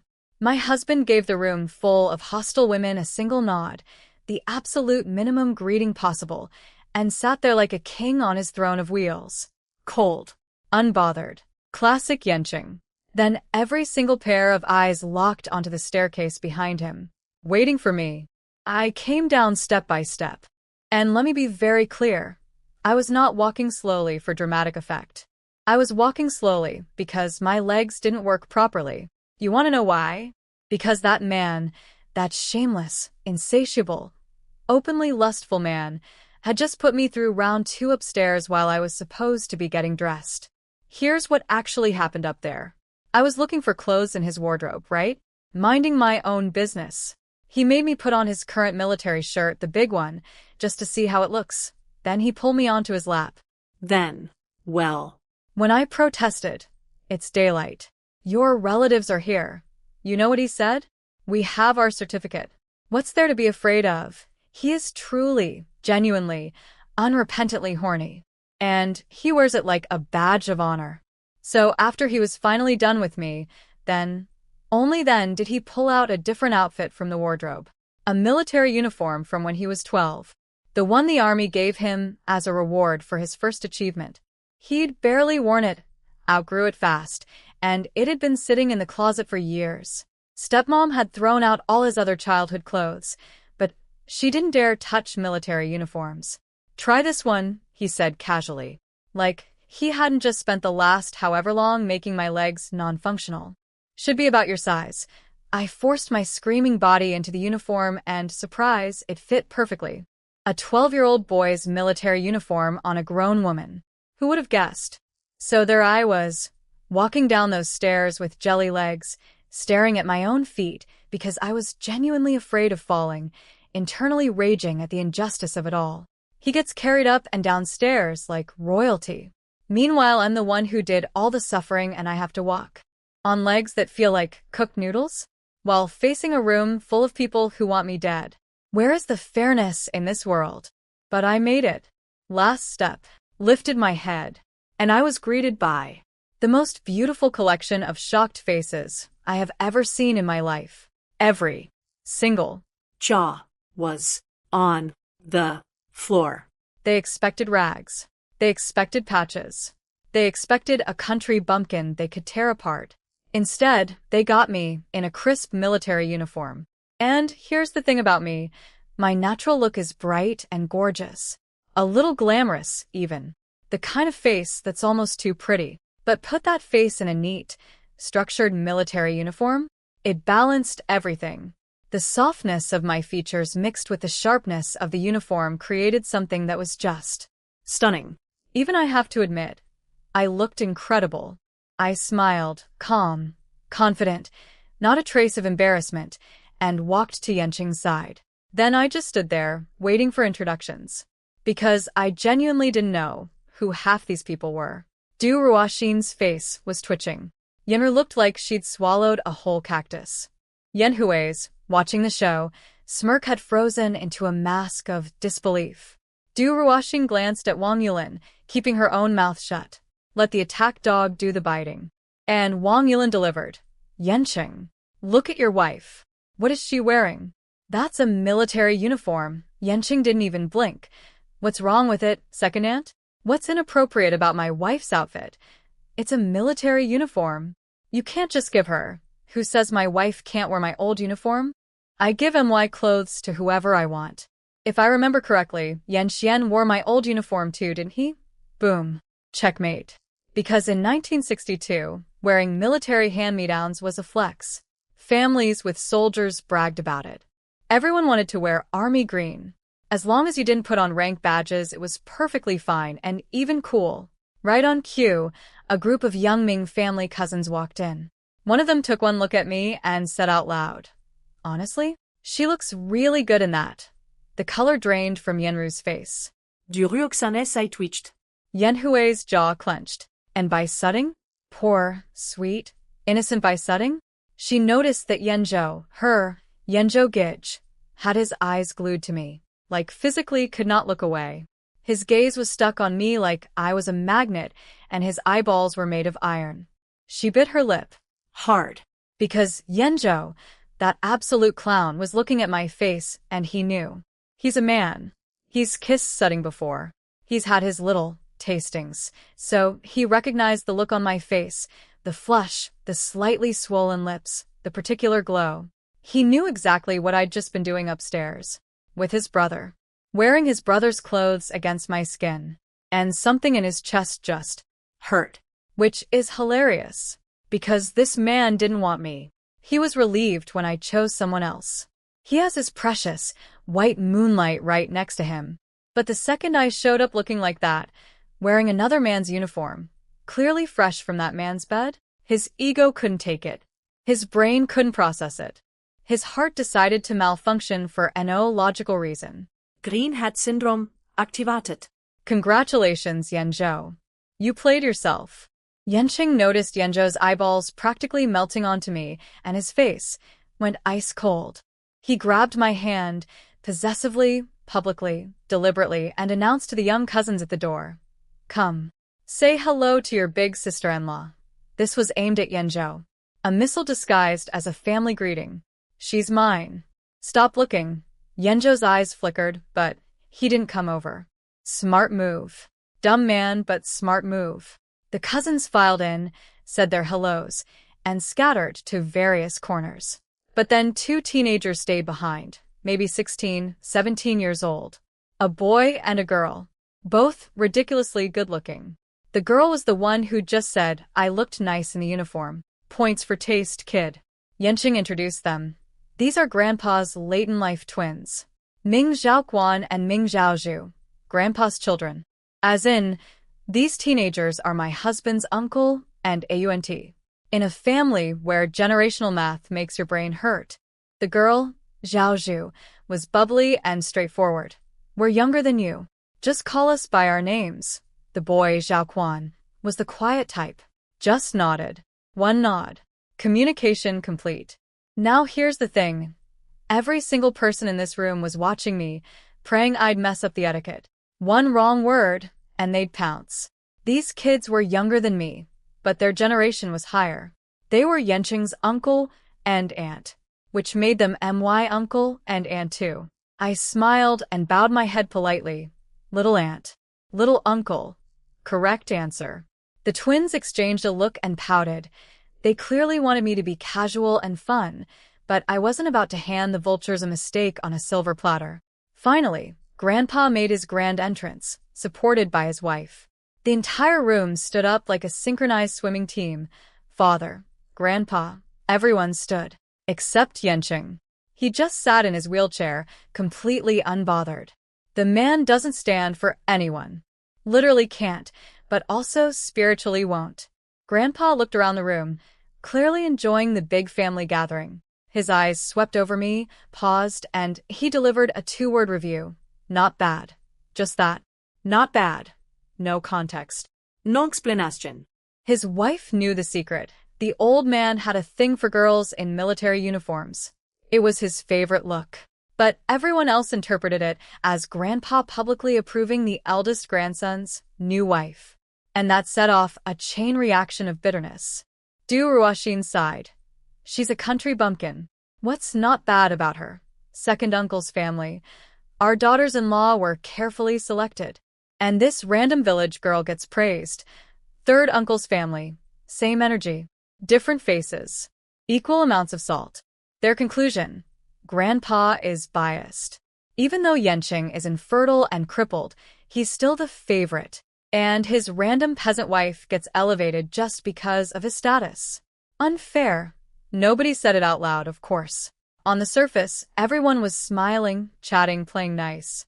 One big, happy family. But the second we sat down for dinner, the knives came out. Grandpa had done something unprecedented. He told Yenqing and me to sit at the elders' table. The twins, who were technically a generation above us, got sent to the kids' table instead. The room went dead silent for a solid 5 seconds. The message was clear. In Grandpa's eyes, Yenqing was the heir. Period. Everyone else was background noise. We'd barely started eating when second Aunt Wang Yulin launched her first attack. So, Yenqing's wife, your grandfather was a famous doctor. Did you learn anything from him? Our big family always has little health problems here and there. If you know medicine, we would need to go to the hospital. Then, and this was clever, she glanced at Grandpa. Especially for the old man. He's getting older. If you have medical skills, we'd all feel better knowing you're here to take care of him. Oh, you sneaky woman. I see exactly what you're doing. Step 1. Flatter me about my medical heritage. Step 2. Trap me into being the family's free personal doctor. Step 3. Profit. If I said yes, I'd become everyone's unpaid nurse. Got a cold? Call UA. Baby won't stop crying? Call UA. Stubbed your toe? UA. And here's the beautiful trap. If I healed someone, nobody would thank me. You know medicine, it's your job. But if anything went wrong, it's all your fault. I could see her baby in someone's arms across the table. An endless pipeline of, my baby has a fever, come look, awaited me if I fell for this. Did she think I was stupid? I smiled my sweetest smile. I did study a little with my grandfather as a child. But he always told me not to mention my medical skills in front of outsiders. Perfect answer. Technically true, the original Lin Yue did study a little. Grandpa did say not to brag about it. But the real reason was because her skills were garbage, and he didn't want her ruining his reputation. I twisted it to sound mysterious and modest. My grandfather forbade me from revealing my abilities. Very martial arts master. Very hidden dragon, crouching tiger. Wang Yulin's eye twitched with barely concealed mockery. Oh, so you don't know medicine?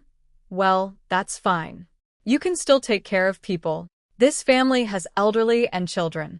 Since you've married in, you should do your part. Translation. Congratulations. You're the new maid, she was telling me to my face, that Yenqing had basically brought home a free servant for the whole family. Yanqing's face went dark as a thundercloud, but I was faster. Oh, well, Yanchuan's wife and Yenda's wife both married in way before me. They must be excellent at this by now, right? Wang Yulin's smile vanished like a magic trick, because those were her son's wives. And if the rule was, married women serve the family, then her daughters-in-law should have been doing it for years. Was she admitting they'd been slacking? Check. Mate. Again. Yanqing placed a bowl of soup in front of me, gently, tenderly, and said, "Second, Anne was joking. Don't take it seriously." Then, without missing a beat, "But speaking of too much talking, Yue, do you have any treatment for that condition?" I nearly choked on my soup. Did this man just, in front of the entire family, ask me to medically treat his aunt's big mouth? I reached down and pulled out a small cloth bundle from my waist, unrolled it on the table. A row of thin silver acupuncture needles gleamed under the dining room lights. "Second aunt," I said, eyes sparkling with enthusiasm, "I think we should give it a try. When you're sick, you need treatment." Those needles looked terrifying, sharp, shiny, and numerous. And my expression, the eager, excited, "Please let me stab you" expression, was apparently the scariest thing Wang Yulin had seen all year. She was convinced I'd, accidentally, turn her into a pincushion. "Put those away," she barked. No manners. "Who brings those to a dinner table?" Yanqing went cold.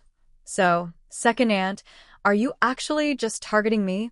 Wang Yulin clutched her chest dramatically. "I'm doing this for you." Yanqing. Then she pivoted hard, suddenly becoming his biggest supporter. "Being infertile isn't the end of the world. Adopt some children. But your leg.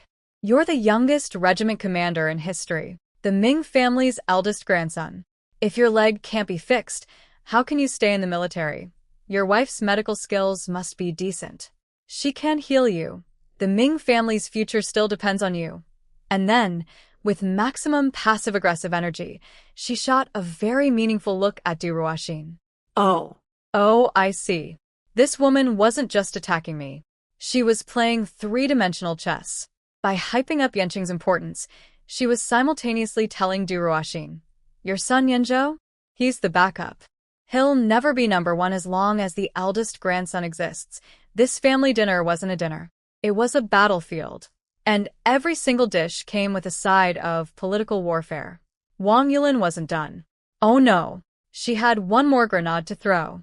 "Yanqing's wife, you must work hard to treat his illness. The infertility thing, well, that's not that important, don't worry about it. But the leg is what really matters." She sat back with a satisfied smirk, waiting for the fireworks. See, her real plan was genius-level evil. She was betting that nobody had told me about Yanqing's infertility before I climbed into his bed. And she was right. The original Lin Yue had no idea. Grandpa had just said, "Yanqing isn't suitable," and shoved me toward Yanzhou, without explaining why. So by casually dropping infertility at a dinner table with 30 family members, she was trying to 1. Humiliate Yanqing publicly by announcing his most private medical issue, like it was the weather forecast. 2. Shock me into realizing I'd married a man who can't give me children. 3. Watch me crumble in front of everyone. Every single person in the restaurant turned to look at me. Every single one. Different expressions, but all sharing one thing in common: popcorn faces, waiting for my meltdown. Entertainment mode activated. Even Grandpa was watching, because technically nobody had told me about the infertility before I made my choice. They all expected tears. Shock? Regret. Maybe a dramatic "what?" Nobody told me, followed by weeping into my rice bowl. I gave them shock, all right. Just not the kind they wanted. I put on my best surprised face. Gotta give them something, right? Then looked at Wang Yulin with the most sincere, concerned expression I could muster. Of course I know about Yanqing's condition. The room blinked. Wait, she knew? Then I tilted my head innocently. But second aunt, you're not trying to harm my husband, are you? Wang Yulin's face twitched. Of course not. I'm just being caring. I didn't let her finish. Not this time. I went in hard. But infertility, for a man, especially the eldest grandson of a prestigious family, That's probably the most devastating, most private secret he could have, right? So, why did Second Aunt announce it so loudly that every single person at this table heard it? Why would you assume that just because Yenqing is talented, just because he's a young and brilliant regiment commander, that he doesn't care about people broadcasting his most painful secret? He's a man. He's part of this family. He's your junior. So why are you pouring salt into his deepest wound? Silence. The kind of silence where you can hear people's self-righteous justifications dying in their throats. Nobody expected that. Not Wang Yulin. Not Du Ruoxin. Not the aunts, not the uncles, not the cousins. Not even Yenqing. This man, who had been hurt by these caring relatives his entire life, poked and prodded under the disguise of concern until he went completely numb, was sitting there stunned. He'd been worried about me. He thought I'd be devastated hearing about his infertility in public. He was bracing himself to comfort me. Instead, I turned the entire table into Wang Yulin's personal court trial. He leaned back slowly, stretched his arm along the back of my chair, casual on the surface, but actually positioning himself as my personal bodyguard. His eyes went sharp and cold, scanning every face in the room like a predator cataloging threats. The message was clear. Whoever comes at my woman next is going to have a very bad time. Wang Yulin went red as a tomato, sputtering, trying to reload her "I'm doing this for your sake" speech, but Grandpa cleared his throat. Just one soft ahem that shut everything down. Then Second Uncle finally spoke. "Enough. You talk too much. Shut your mouth and eat." Sounds like he was scolding his wife, right? But there was something else buried in his tone. Something directed elsewhere. Yenqing caught it. His eyes narrowed dangerously. Seems like Second Uncle really is getting old. One sentence. Calm. Cold. Loaded. He wasn't just defending me. He was filing Second Uncle away in his people to investigate folder. Because that little comment? It revealed that Second Uncle might have his own agenda regarding Yenqing's position in the family. Mental note. The second and third branches of the Ming family are not allies. They're competitors. And they all want what Yenqing has, the eldest grandson title, the legacy, the inheritance. But while everyone was still chewing on the meaning of Yenqing's words, I struck. Without warning, without hesitation, I stood up, leaned across the person sitting between me and Wang Yulin, and jab, jab, jab, planted several acupuncture needles directly into her face. Speed. Lightning. Precision. Surgical. Warning given. 0. The seating arrangement made it easy. Grandpa sat at the head. His wife was next to him, then Du Ruoxin, then Wang Yulin, then third aunt, then me. Wang Yulin was literally 2 seats away. One lean, and I was in striking distance. She screamed, "HHH, what are you?" But what everyone heard was, "HHH, HHH, AHH." No words. Just sounds. Because her face was already going crooked. One side completely paralyzed. Mouth drooping. Eye twitching. Drool sliding down her chin uncontrollably. She looked like she'd had a stroke. I immediately switched to concerned daughter-in-law mode. Oscar performance number 2 today. Oh no. Second aunt. Please don't be so angry. Second uncle was just trying to help, and you got so worked up that you gave yourself a stroke. Lucky I was right here. I got the emergency needles in just in time. Otherwise you might have. Well, I trailed off dramatically. Let everyone's imagination fill in the died part. Now please calm down. Don't be upset anymore. Let me do a few more needles, and you'll be completely back to normal. No side effects at all. Wang Yulin was glaring at me with the fury of 1,000 burning suns. She knew I did this to her on purpose. She was trying to scream, "She's attacking me," but all that came out was, "AHH, AHH, AHH. Beautiful. Music to my ears. I sat back down, looked at Yenqing with fake concern, and said, loudly enough for everyone to hear, "I think Second Aunt is blaming me. She seems upset that I helped her. Maybe I shouldn't bother then. If she doesn't want my treatment, we should just take her to the hospital. Though I'm not sure they'd get there in time. Oh well, I guess I'll just..." Yenqing picked up his cue perfectly. Then don't waste your energy doing something thankless. Sit down and eat. You're not a doctor. If she's sick, they can take her to the hospital themselves. Whatever happens after that has nothing to do with you. He just volunteered to be the bad guy. He took the villain role, so I could keep my hands clean. This man understood my play without me explaining a single word. I was genuinely impressed. We'd been married for less than 24 hours, and we already had telepathic coordination. And inside I was cackling.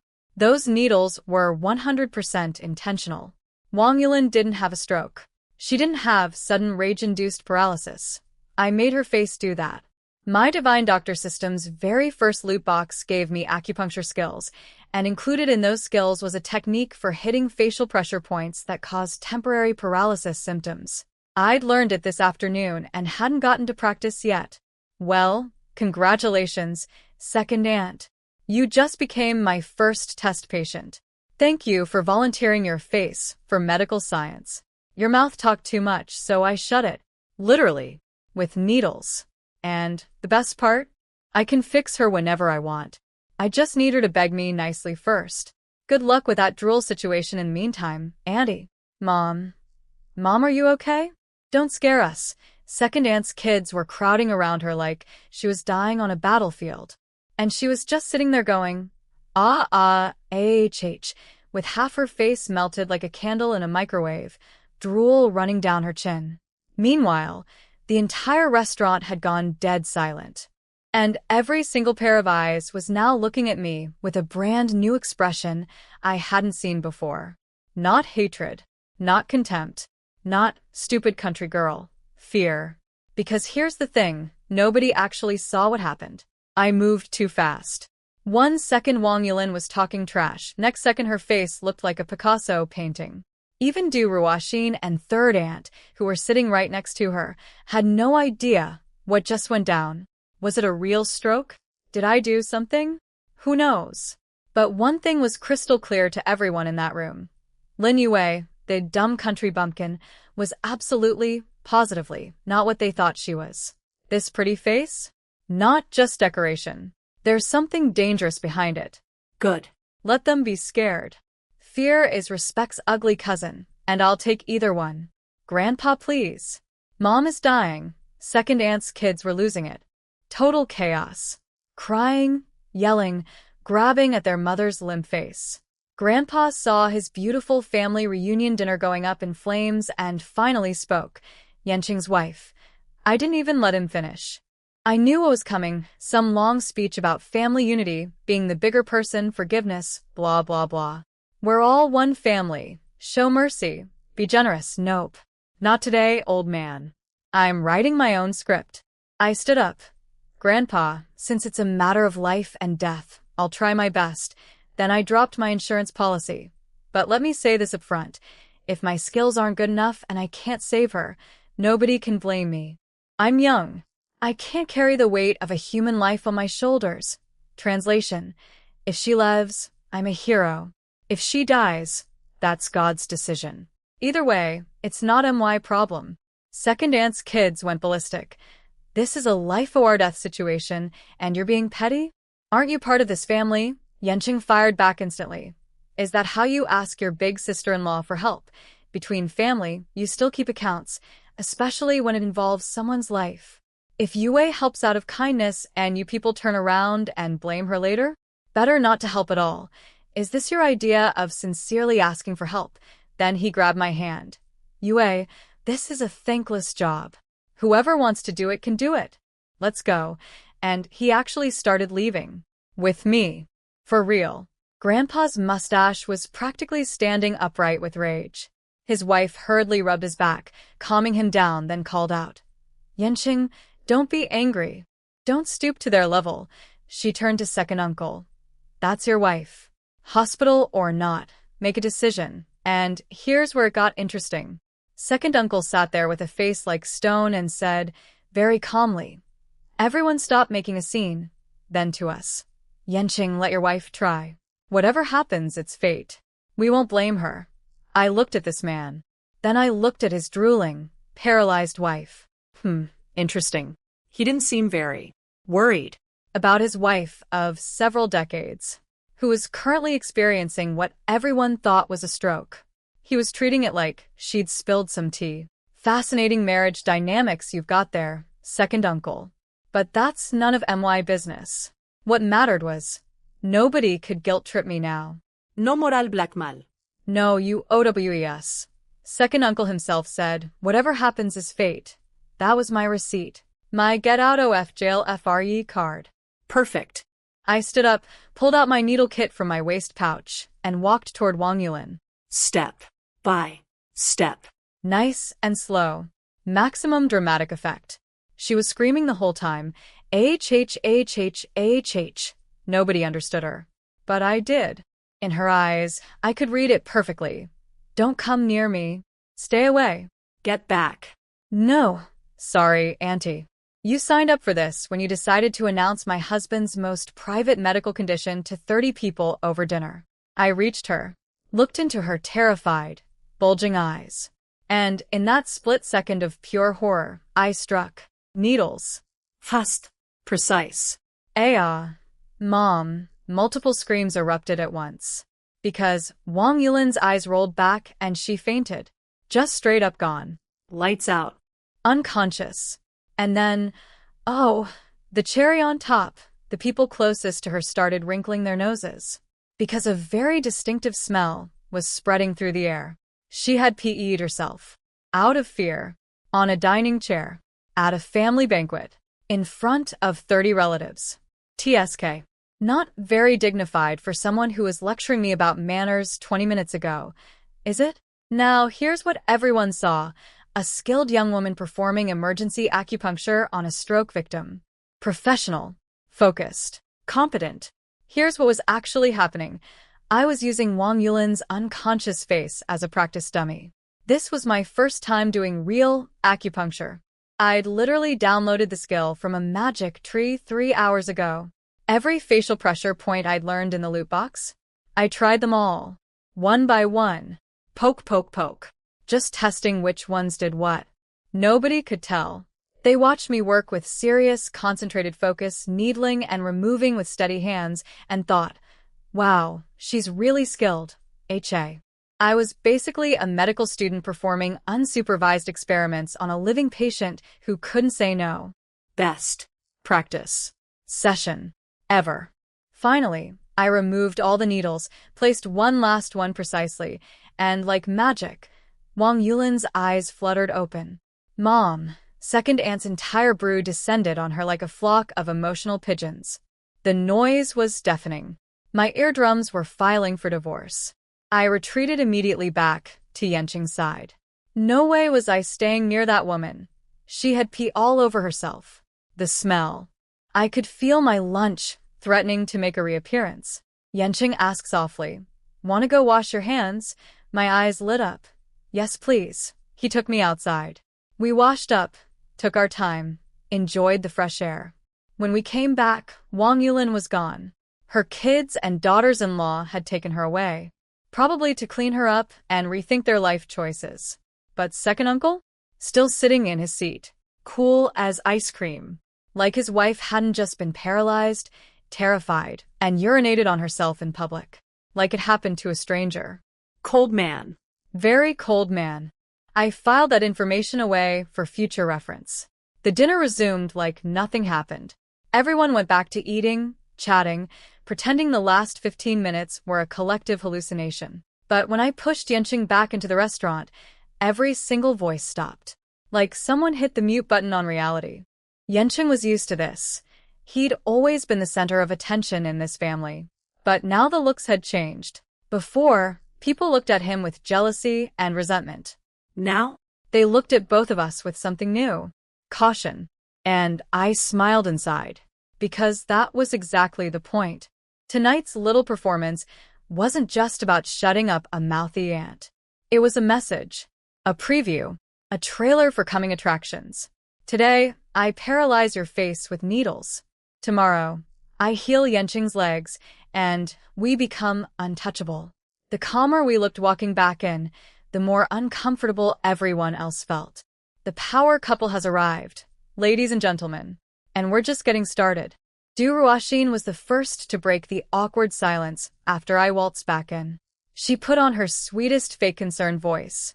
Yue, I had no idea you inherited your grandfather's medical skills. Then, dripping with hidden meaning, with such wonderful talent, why didn't you tell us earlier? Oh, I could read her like a children's book. Inside, she was screaming with regret. If she'd known I could actually do medicine, if she'd known I might be able to heal Yanqing's legs, she would have never let me marry him. She would have found a way to stop the wedding even after I climbed into his bed. Because she'd spent years carefully positioning her precious Yanzhou as the Ming family's golden child, the only viable heir. And that plan only works if Yanqing stays broken. A wife who can fix him? That's her worst nightmare, wearing a military uniform. I chewed my fish very carefully, swallowed, then looked at her with the most innocent face in human history. Does it matter whether I mentioned it or not? Of course it matters. But she couldn't say that without admitting she wanted Yanqing to stay crippled forever. Her eyes narrowed. For the first time, she realized this little girl is not easy to handle.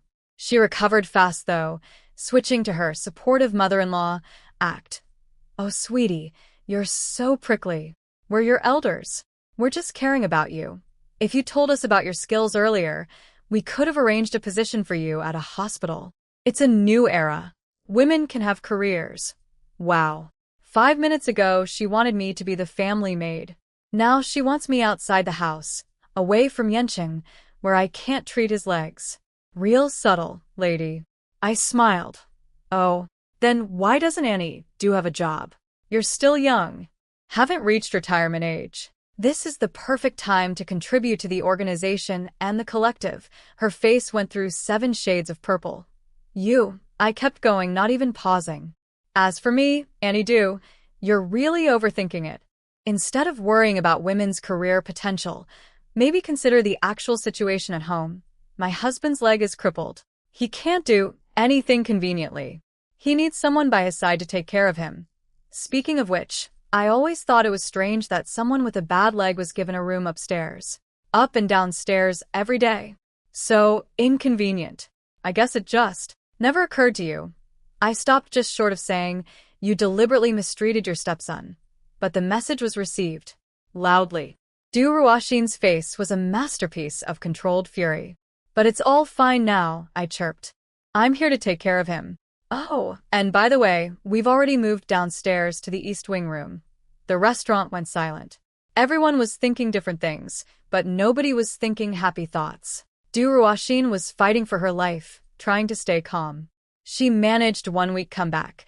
You really are a hot-tempered child. I say one thing and you fire back 80. She was about to add no manners, but I cut her off with a smile.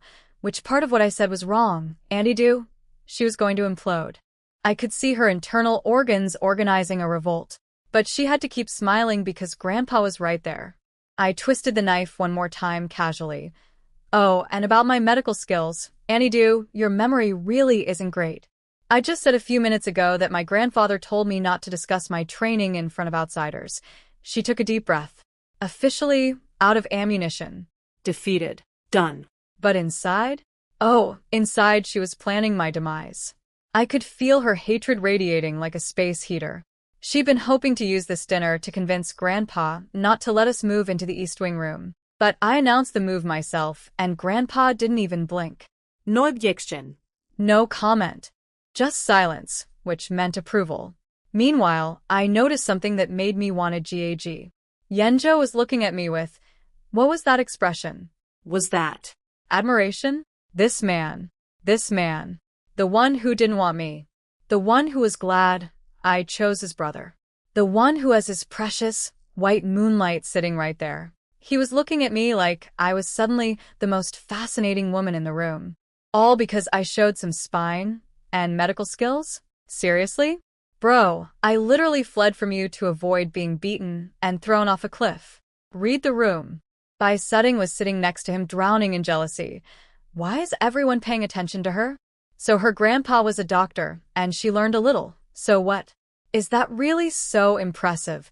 She was so busy being bitter that she completely missed the way Yanzhou was looking at me.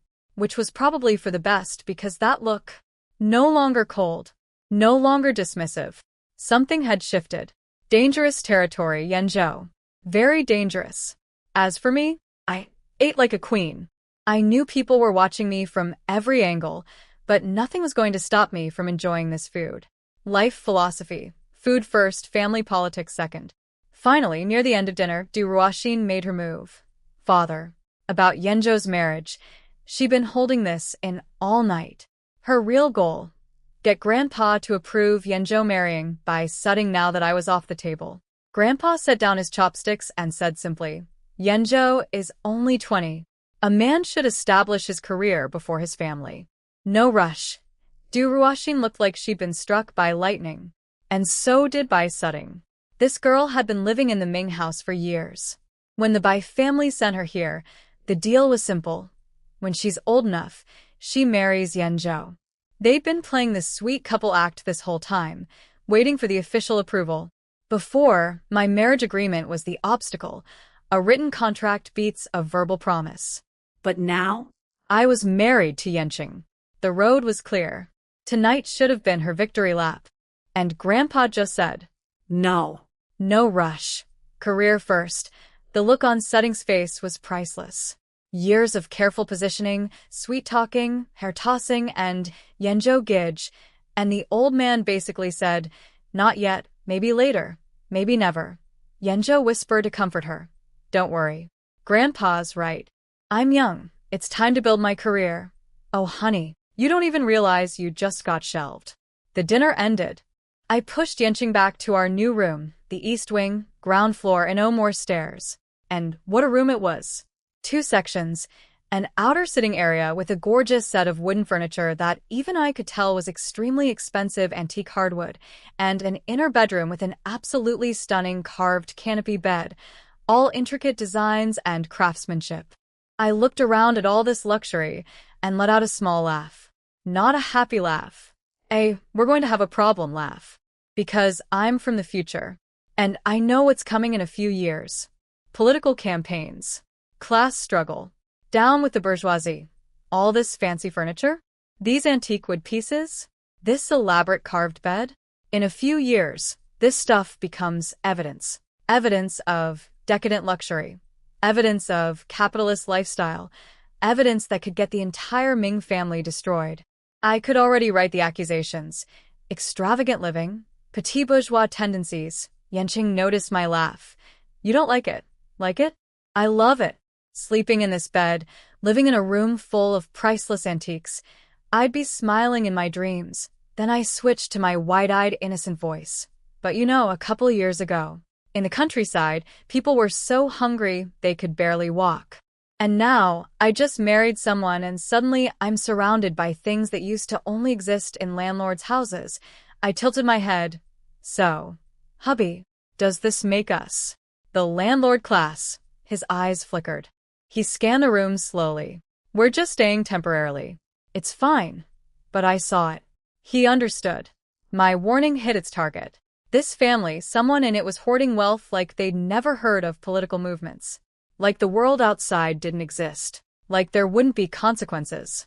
The water was about to overflow. And somewhere in this house, someone was digging their own grave with expensive furniture and didn't even know it. I ran my fingers along the gorgeous carved canopy bed and let out a little laugh. To you, we're just staying here temporarily.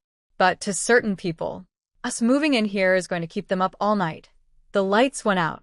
1 second he was in his wheelchair. The next second he was standing, right behind me. One hand on my waist, the other braced against the bed's carved headboard. His breathing was hot on my neck. This bed, he murmured, voice like dark honey. Do you like it? I wasn't going to lie. Yes, it was beautiful. Our ancestors really did have incredible taste. Every carving was a masterpiece. He chuckled low. Good. As long as you like it. Then he kissed me. And my clothes started disappearing, one by one, like a magic trick I didn't sign up for. I tried to redirect. Weren't we just talking about the bed? He shut me up with actions, not words. But when he did speak, he said it with a perfectly straight face. Beds aren't for talking about. They're for getting on. I weakly punched his chest with my tiny fists. You're a fraud. He was breathing hard. How am I a fraud? Everyone says you're disciplined. Self-controlled. Not interested in women. He laughed, a real, deep laugh, and gripped my waist tighter. That's correct. Before I met you, I really wasn't interested in women, but when I saw you, I just wanted to. I am not going to repeat what he said at that critical moment. But let me tell you, hearing that word while he was doing that thing nearly made my soul leave my body. And that beautiful, expensive canopy bed that stepmom Duruwashin had spent a fortune acquiring, it was now undergoing an extreme stress test. Shaking. Rocking. Testing every joint and dowel in its antique construction.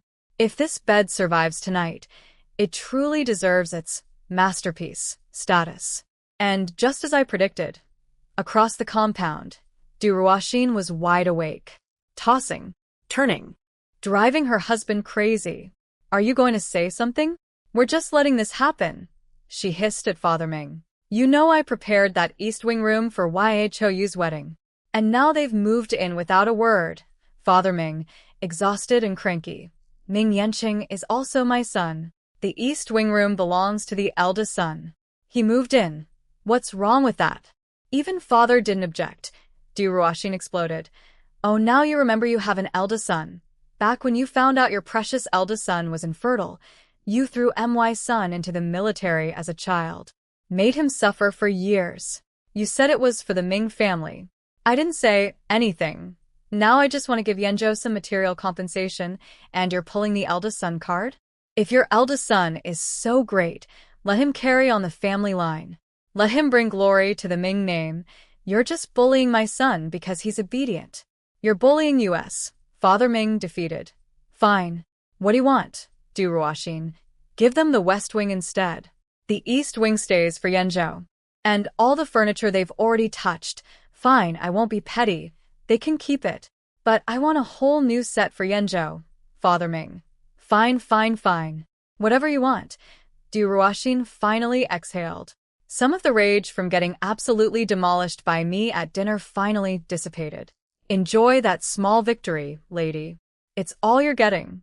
Meanwhile, on the other side of town, third Aunt Qin Danhua went to visit second Aunt Wang Yulin instead of going home. Because apparently getting your face paralyzed at dinner is the kind of thing that sparks a late-night political strategy session. Wang Yulin was propped up in bed, looking like she'd been chewing on iron nails. That little witch did this to me on purpose. Qin Danhua patted her hand soothingly. What do you think Grandpa's real intention was with tonight's dinner? Wang Yulin scoffed. He just likes family gatherings. His eldest grandson got married, so he threw a party. What's so deep about it? Then she sneered. Although, what kind of eldest grandson's wedding is this? No banquet at a fancy restaurant? No proper sermon. Just married some country girl and called it a day? Ha.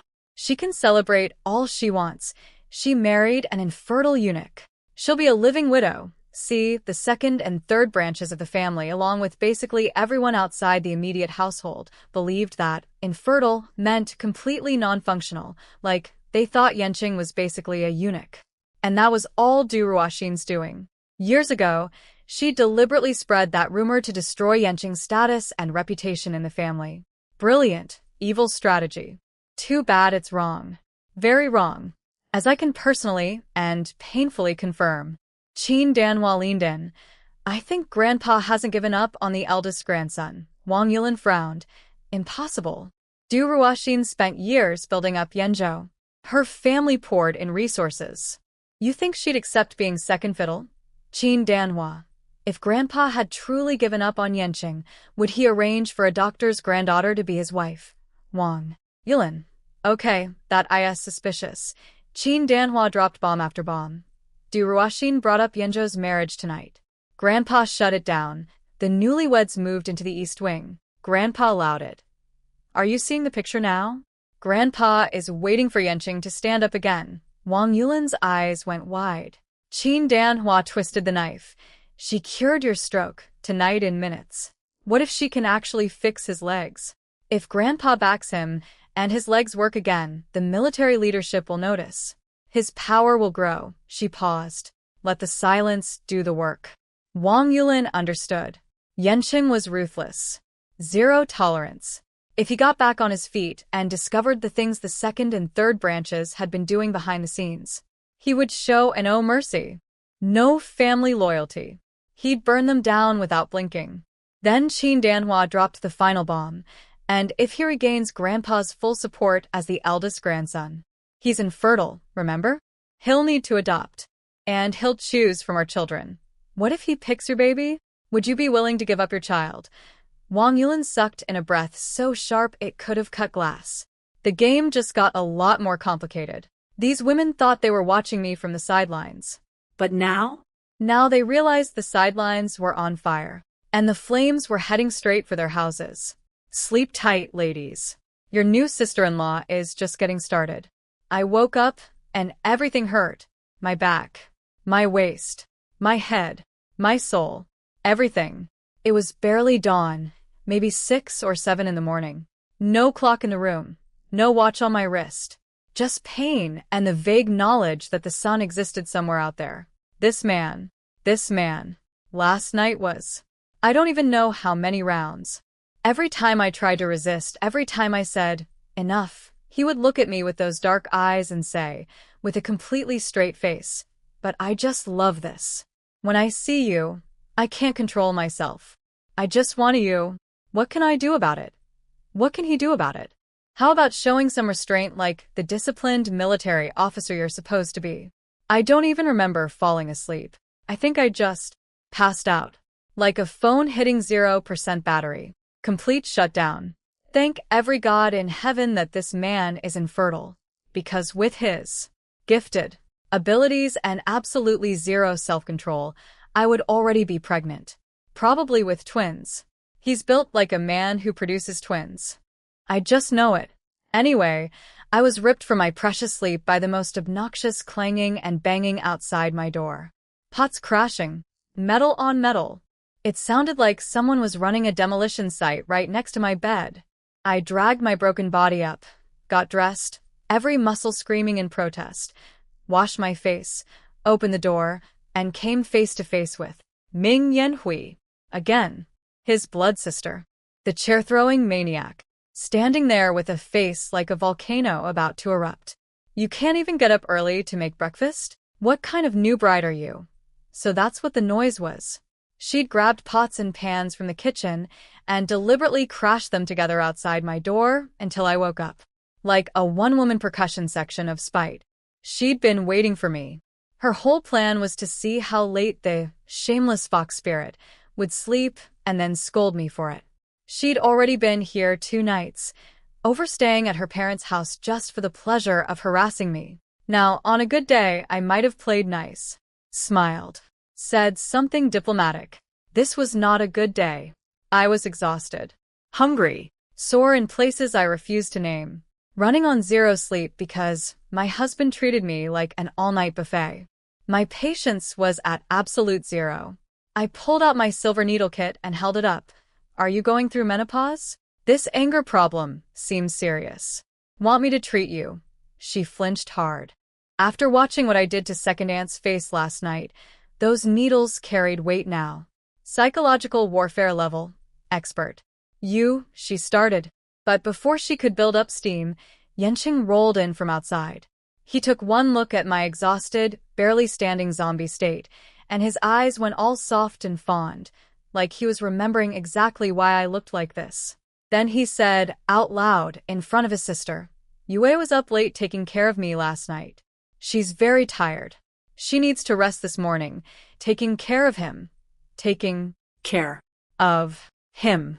Ming Yanqing. We both know what taking care of you means, and you just said it to your sister's face with the same tone people use to discuss the weather. My sleepiness evaporated from pure shock. Yanhui's eyes nearly exploded from her skull. You can't spoil her like this. Yanqing, cold as winter. She's my woman. Why can't I spoil her? Then, casually savage. Big sister, keep your voice down. If you wake Grandpa, he'll think something urgent happened at your house again. Translation. Go home. You don't live here anymore. Stop meddling.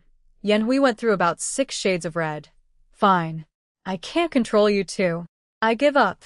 She stormed off on her bicycle, pedaling with the fury of 1,000 angry sisters. Yanqing watched her leave without a word, then turned to me with gentle eyes. Hungry? Want to eat something before going back to sleep? I pouted at him. We were alone now. Shaoli had tactfully vanished the moment he dropped Yanqing off. I'm not just hungry. I'm exhausted. Then, lowering my voice, can't you show some restraint? He raised an eyebrow. No. When I see you, I just stop. Don't say it. I know. You told me. Multiple times. Loudly. Last night. I cannot win arguments with this man. He weaponizes his shamelessness like a tactical nuke. There is no defense against someone who is proudly, openly, joyfully horny and sees absolutely nothing wrong with it. From across the courtyard, Yenru was watching us bicker flirtatiously in the doorway, and she looked like she'd eaten something rotten. She turned to Bai Sutting. Look at that fox spirit. Big sister was right. She seduced Big Brother completely. He used to be cold and emotionless, and now he's a puppy. She's obviously evil, Sutting murmured softly. But Big Brother really seems to like her that way. She just woke up, she's probably coming to eat. Should I get her some food? She started to stand, playing her kind and considerate character perfectly. Yenru yanked her back down. Why should you serve her? Let her get it herself. Then Yenru's eyes lit up with evil inspiration. She quickly served breakfast for herself and Sutting, porridge, stuffed buns, fried dough sticks, bean juice, the works. Then she took everything that was left and dumped it all into the slop bucket. Every last drop of porridge, every bun, every stick, all of it, into the garbage. Sutting gasped. Yenru was beaming. She wants breakfast? Too bad. She can drink the northwest wind. Everyone else already ate. It's just her left. And now there's nothing. She dusted off her hands triumphantly and sat down. Come on, let's eat before it gets cold. She glanced at the slop bucket and giggled. If she really wants food, she can always fish it out of there. Sutting put on her best disgusted face. EW? Yenru. Stop. You're making me sick. I can't eat now, then, delicately. But isn't this a little mean? Yenru shrugged. She should have gotten up earlier. Big sister is right. A new bride who doesn't make breakfast for the family deserves a lesson. Oh, sweetheart. You just dumped my breakfast in the garbage. You think this is going to break me? You think I'm going to cry over spilled porridge? I survived the apocalypse that was last night in that bed. I faced down your entire family at dinner. I paralyzed your second aunt's face with needles I learned from a magic tree. You think a missing breakfast is going to be my downfall? Bring it on, little girl. Bring it on. But before I even got to the kitchen, justice was served. Express delivery. Yenru had barely finished her smug little speech about me eating from the slop bucket when thwack. OWWW. She grabbed her hand, tears instantly streaming. Who hit me? She looked up. There I was, pushing Yanqing's wheelchair into the kitchen. And my husband was sitting there with eyes cold enough to freeze the entire Beijing water supply. You don't deserve to eat, he said. Yenru exploded. Big brother. You hit me? Yanqing. Go outside. Face the wall. Reflect on what you've done. Why? You wasted food. He pointed at the slop bucket, the one she'd just dumped perfectly good breakfast into. There's the evidence. Want me to call the military compound guards to come see? Wasting food in 1960 to China. 3 years after the worst famine in history, when millions of people starved to death. She didn't just mess with my breakfast. She committed an actual crime. Yenru went silent immediately, because she knew Yanqing doesn't bluff. He would absolutely call the guards. He would turn this into an official incident. And getting caught wasting food in a military compound would destroy her reputation forever. She chose to be humiliated at home rather than in public. Smart girl. First smart decision she's made. She stood outside with red eyes, looking at Sutting like a kicked puppy. Sutting Jia, will you stand with me? You haven't eaten either. You're the only one who's good to me. Wah! Sutting was already backing away, and not out of solidarity. She'd just been on the receiving end of Yanqing's death glare and her survival instincts had kicked in. Wait here, I'll go get Annie Do. she said and fled. Inside the kitchen, I looked at the 2 remaining bowls of porridge, Yenru's and Sudding's unfinished breakfasts, and honestly, zero appetite. These had been sitting in front of those 2 scheming women. Pass. Yenqing read my expression and called Xiaoli over. Eat both of these. Don't waste them, not out of kindness for Xiaoli, out of spite for the 2 girls. They wasted food, so they don't get to eat. Period. Even their leftovers go to someone more deserving. He handed me a plain vegetable bun. Eat this for now. I'll send Xiaoli out to buy real food. Take a nap after, and when you're up, I'll take you out. I shook my head. Let's just wait for Xiaoli to finish and go eat outside. I'm past the sleepy phase. If I go back to bed now, I'll just lie there staring at the ceiling. Fair enough. I took my bun and announced, I'm eating outside. Yenqing didn't question it. He figured I wanted to enjoy the garden scenery. Look at flowers. Smell roses. Very peaceful. Very ladylike. Wrong. I bolted for the rose bushes. Because the divine doctor system resets daily. New day, new loot box. Time to collect. I touched the rose vine, chanting, good luck, good luck, good luck, in my head 8 times like a maniac. The shimmering loot box appeared. Spoon. Burst open. Congratulations. You have obtained Nourishing Body Restoration Pill. A what? A health supplement pill? I needed advanced acupuncture skills. I needed surgical techniques. I needed something to heal his legs. Instead, I got a vitamin. But then, I looked at the little pill that materialized in my hand, read through its effects in my brain, thought about the last 2 nights, the absolute marathon this man put me through, the human pile driver experience, the fact that my body was running on fumes and willpower alone. And I thought, okay, maybe I do need this. Not for him. for me. To survive him. At the rate he's going, I'll be a withered husk by the end of the week without medical intervention. So I quickly stuffed the pill inside my half-eaten bun, spy craft level, masterful, and swallowed it in 1 bite. The moment the medicine spread through my body, Oh. the fatigue actually started to lift. My muscles stopped screaming. My back unclenched. It was like someone poured warm honey through my entire circulatory system. This system is the real deal. 1 pill, and I already felt 50% more human. Only 1 pill, though. 1. Please, system, next time give me the recipe so I can mass-produce these. At the rate my husband operates, I'll need a daily supply. But today's failed loot box taught me something important. I can't rely on the system alone. It's random, unpredictable. Today, acupuncture, tomorrow vitamins, next week maybe a recipe for herbal tea. Who knows? I need to learn. For real. From books. Actual medical knowledge that lives in my brain permanently, not random gotcha drops from a magic plant-touching slot machine. After breakfast, I said, Yenqing, I want to go to a bookstore. He was surprised. A bookstore? Then he figured it out. You want to continue studying? He assumed I meant general education. The original Lin Yue barely had any schooling. I shook my head. I'm not interested in regular school. I want to find traditional Chinese medicine books. He was even more surprised. I gave him a half-truth cocktail. I really did study with my grandfather for a few years. But he stopped teaching me and told me not to mention it. What I learned was all hands-on experience, not systematic. If I read proper medical texts, it would really help me improve. He understood immediately. All right, but the bookstore is far. Let's buy you some clothes first, then go. Then he added gently, about my leg. Many famous doctors already said it can't be fixed. Don't put too much pressure on yourself. I wasn't worried at all. With the divine doctor system backing me up, his leg was basically already healed, just on a delayed schedule. But then he said something that made my brain short-circuit. This leg doesn't affect my nighttime performance anyway. And you seemed quite satisfied. Right? Me. SIR. It is broad daylight. We are in public. Xiaoli is within earshot.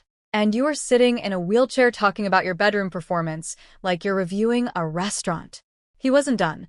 So whether or not the leg gets healed, it won't affect our happiness. He said happiness like it was a military code word for exactly what I think it means. I slapped my hand over his mouth. I'm begging you. Stop talking. He laughed through my hand. I could feel his chest vibrating with amusement against my body. This man finds my embarrassment entertaining. It's his second favorite hobby after his first favorite hobby, which is, you know what, I'm not saying it. But underneath all his shameless teasing, I had to get serious. Because his leg isn't just about walking. It's about surviving. I leaned close to his ear and whispered, "But Yenqing, I really want you to stand beside me during the day too. To support me. To protect me. To make me feel safe. Your family is full of wolves and tigers. If you could walk, they wouldn't dare bully me anymore." His eyes flickered. I could see the thought hitting home. I pressed harder. "So please, trust me. And cooperate with my treatment. Okay?" He looked into my eyes, and I made sure they were the most sincere, most beautiful, most persuasive eyes in the history of eyes, and he sighed. I thought he was about to say yes. Instead, he slammed his hand over my eyes, yanked me into his chest, pinned me there, and growled. "Little temptress. Never look at me like that when we're outside. At home? Sure." He leaned into my ear, hot breath sending shivers everywhere. "At home, when you look at me like that, I can make sure you don't put pants on for an entire day. This man is insatiable. I am married to a wolf in a wheelchair, and my only defense is a magic plant-touching medical system that gives me random pills. God help me. I was going to lose my mind. This man was saying the most outrageous things on a public street, in broad daylight, with people walking by, and Shaoli sitting right there pretending to be deaf. He finally let me go, pinched my angry little cheeks, and smiled like the smuggest cat in all of China. "So, are you going to be good now?" I glared, daggers at him. "Are you going to cooperate with the treatment or not?" He laughed, completely unbothered. Sure. When it comes to treating the leg, whatever you say goes. You point east, I walk east." He said it like he was agreeing to pick up groceries. Zero seriousness. Maximum, "I'm saying this to shut you up," energy. I frowned but held back. Honestly, my medical skills were still at beginner level. I was in no position to demand anything yet. If the time came and he refused to skip that deadly mission, I'd just stab him with a needle and knock him unconscious. Nuclear option. But a girl's gotta have backup plans. The problem was, we were a flash marriage. No emotional foundation. He didn't love me. He was just attracted to me. physically. Very physically. The man was operating on pure lust and territorial instinct. Would that survive me knocking him out with acupuncture against his will? Debatable. If this were 1982 or 1992, I wouldn't even care. He wants to go die on a mission? Bye. I'd mourn for 5 minutes, leave the Ming family, and open my own medical practice with my system skills. Easy life. But it's 1962. A widow with no family, no connections, no official credentials? In this political climate? With 10 more years of chaos coming? I'd be destroyed. So keeping this horny wheelchair man alive wasn't just about feelings. It was pure survival strategy. He noticed my worried face and squeezed my hand gently. "Stop frowning. I promise. If there's real hope for my leg, I'll cooperate fully. Deal. If there's hope." He still didn't believe it was possible. "Oh, sweetie. I have a magic plant-touching loot box system. Your leg is basically already fixed. You just don't know it yet." I grinned so hard my face hurt. He looked at my smile and got all soft, flicking my nose. "You're like a child. So easily satisfied." I hit him with the sweet talk. "Of course I'm happy. I want to spend a long, long life with you." Why wouldn't I be thrilled, his whole being lit up? If this man had a tail, it would have been wagging. Note to self. Compliment him more. It's like a cheat code for his mood. We went shopping for clothes. The second we walked up to the clothing counter, the saleswoman's eyes went wide and sparkly. What a handsome young comrade. Now, I'd heard that salespeople in this era were notoriously rude. Like, legendarily terrible. Some stores actually had signs outside that read, "Do not insult or beat customers." That's how bad it was. But this woman couldn't have been friendlier, practically falling over herself to help. Why? Because I was wearing a military uniform. walking next to a man in an obviously high-ranking military wheelchair, with a guard trailing behind us. Status, access, Power. works in every century. If I'd shown up in yesterday's patched-up rags, she would have looked right through me like I was made of glass. Yencheng was enjoying the attention I was getting. Pick out some good clothes for my wife. The saleswoman bloomed. Oh my, this is tough. Your wife is so pretty. Everything will look good on her. She was pulling out outfit after outfit. This one is dashing. This one is elegant. OH, and this red one. Your newlyweds, right? So festive. So beautiful. Red? On me? I looked like a traffic light. I started waving my hands. No, no, not the red, Yencheng. We'll take one of everything in her size. Everything. Shoes, socks, hats too. The full set. I grabbed his shoulder. That's too much. Are you crazy? He smiled. It's not much. 2 words. Said with the calm authority of a man who will be spending money today, and you'll be accepting it. I raised an eyebrow. Not gonna lie. That bossy energy? Kind of attractive. Just a little bit. Don't tell him I said that. While the saleswoman was packing everything up, I slipped over to the fabric counter next door. That saleswoman had been watching me like a hawk and pounced the moment I approached. Comrade, what fabric are you looking for? This floral print just came in. So trendy. It would look amazing on you. I cut her off.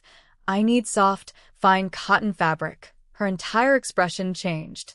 Her eyes went from professional saleswoman to knowing woman. She leaned in with this conspiratorial, suggestive look.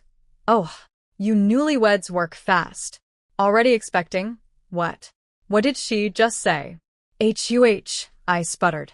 I just want to buy fabric. How did we get to pregnancy? She winked. I understand.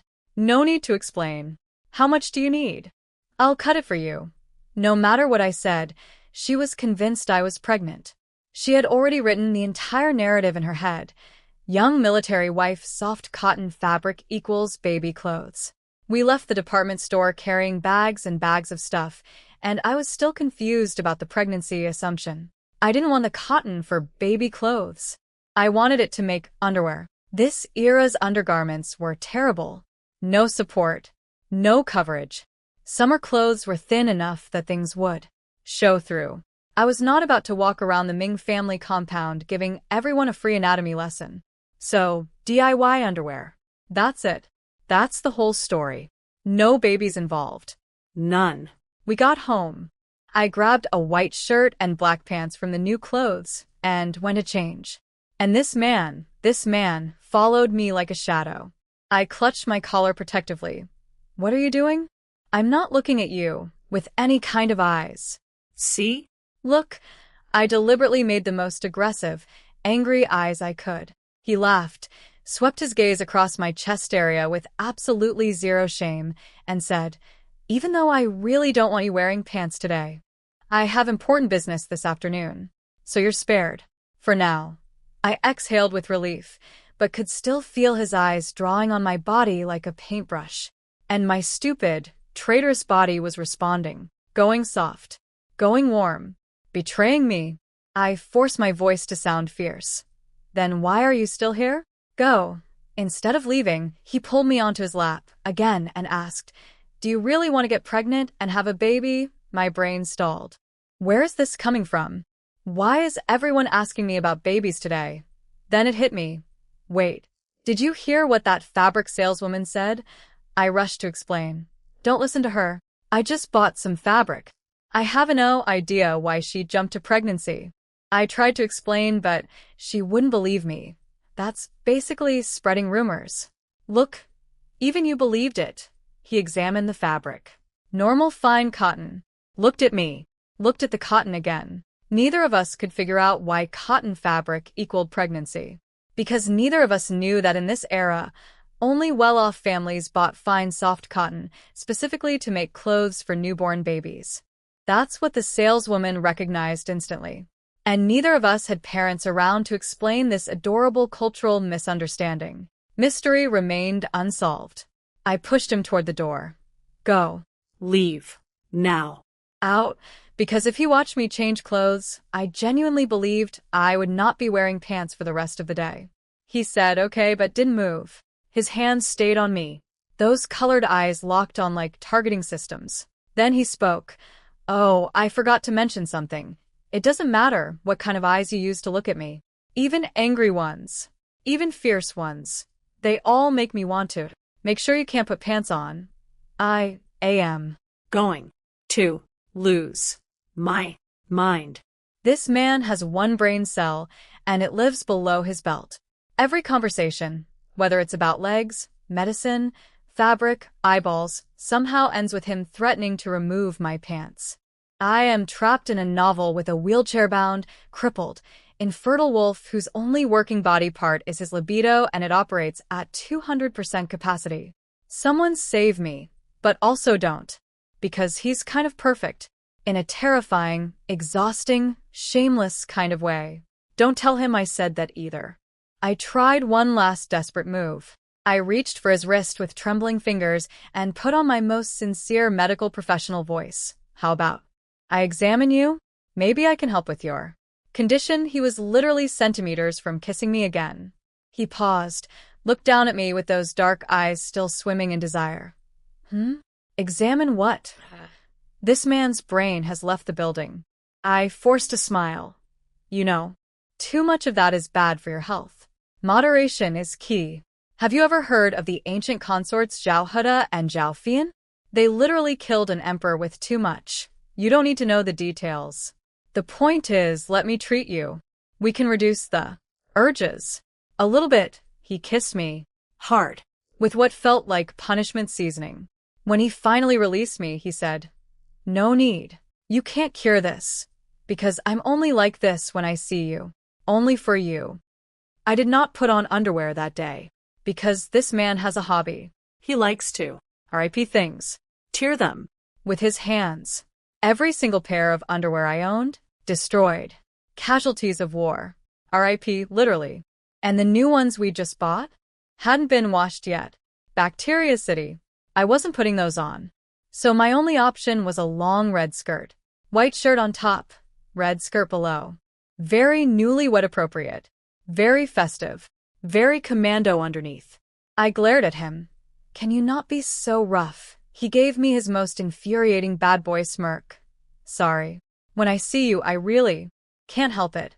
When he saw I was about to erupt, he quickly switched to damage control mode. But you look so beautiful like this. Really? Stunning. Okay, the compliment helped. A little. But I was still furious. Going commando under a skirt? First time in my life. In either life. It felt wrong in ways I couldn't even articulate. And this animal was complimenting me while simultaneously reaching for me again. I fled the room like it was on fire. Because it was on fire. He was the fire. And everything I wore was fuel. Standing outside, catching my breath, I had a horrible thought. Should I not have taken that health restoration pill this morning? If I'd let myself stay weak and exhausted, would he have pitied me? Shown mercy? Left me alone? I shuddered. No. That's survival brain talking.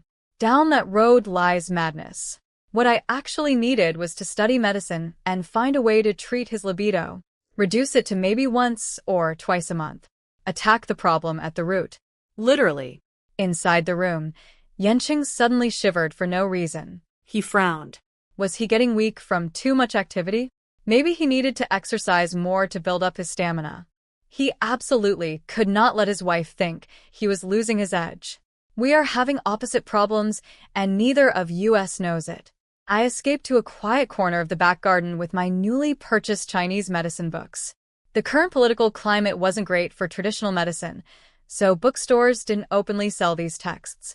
The bookstore manager only let us into the storage room because he saw Yenqing's military uniform and decided to be helpful.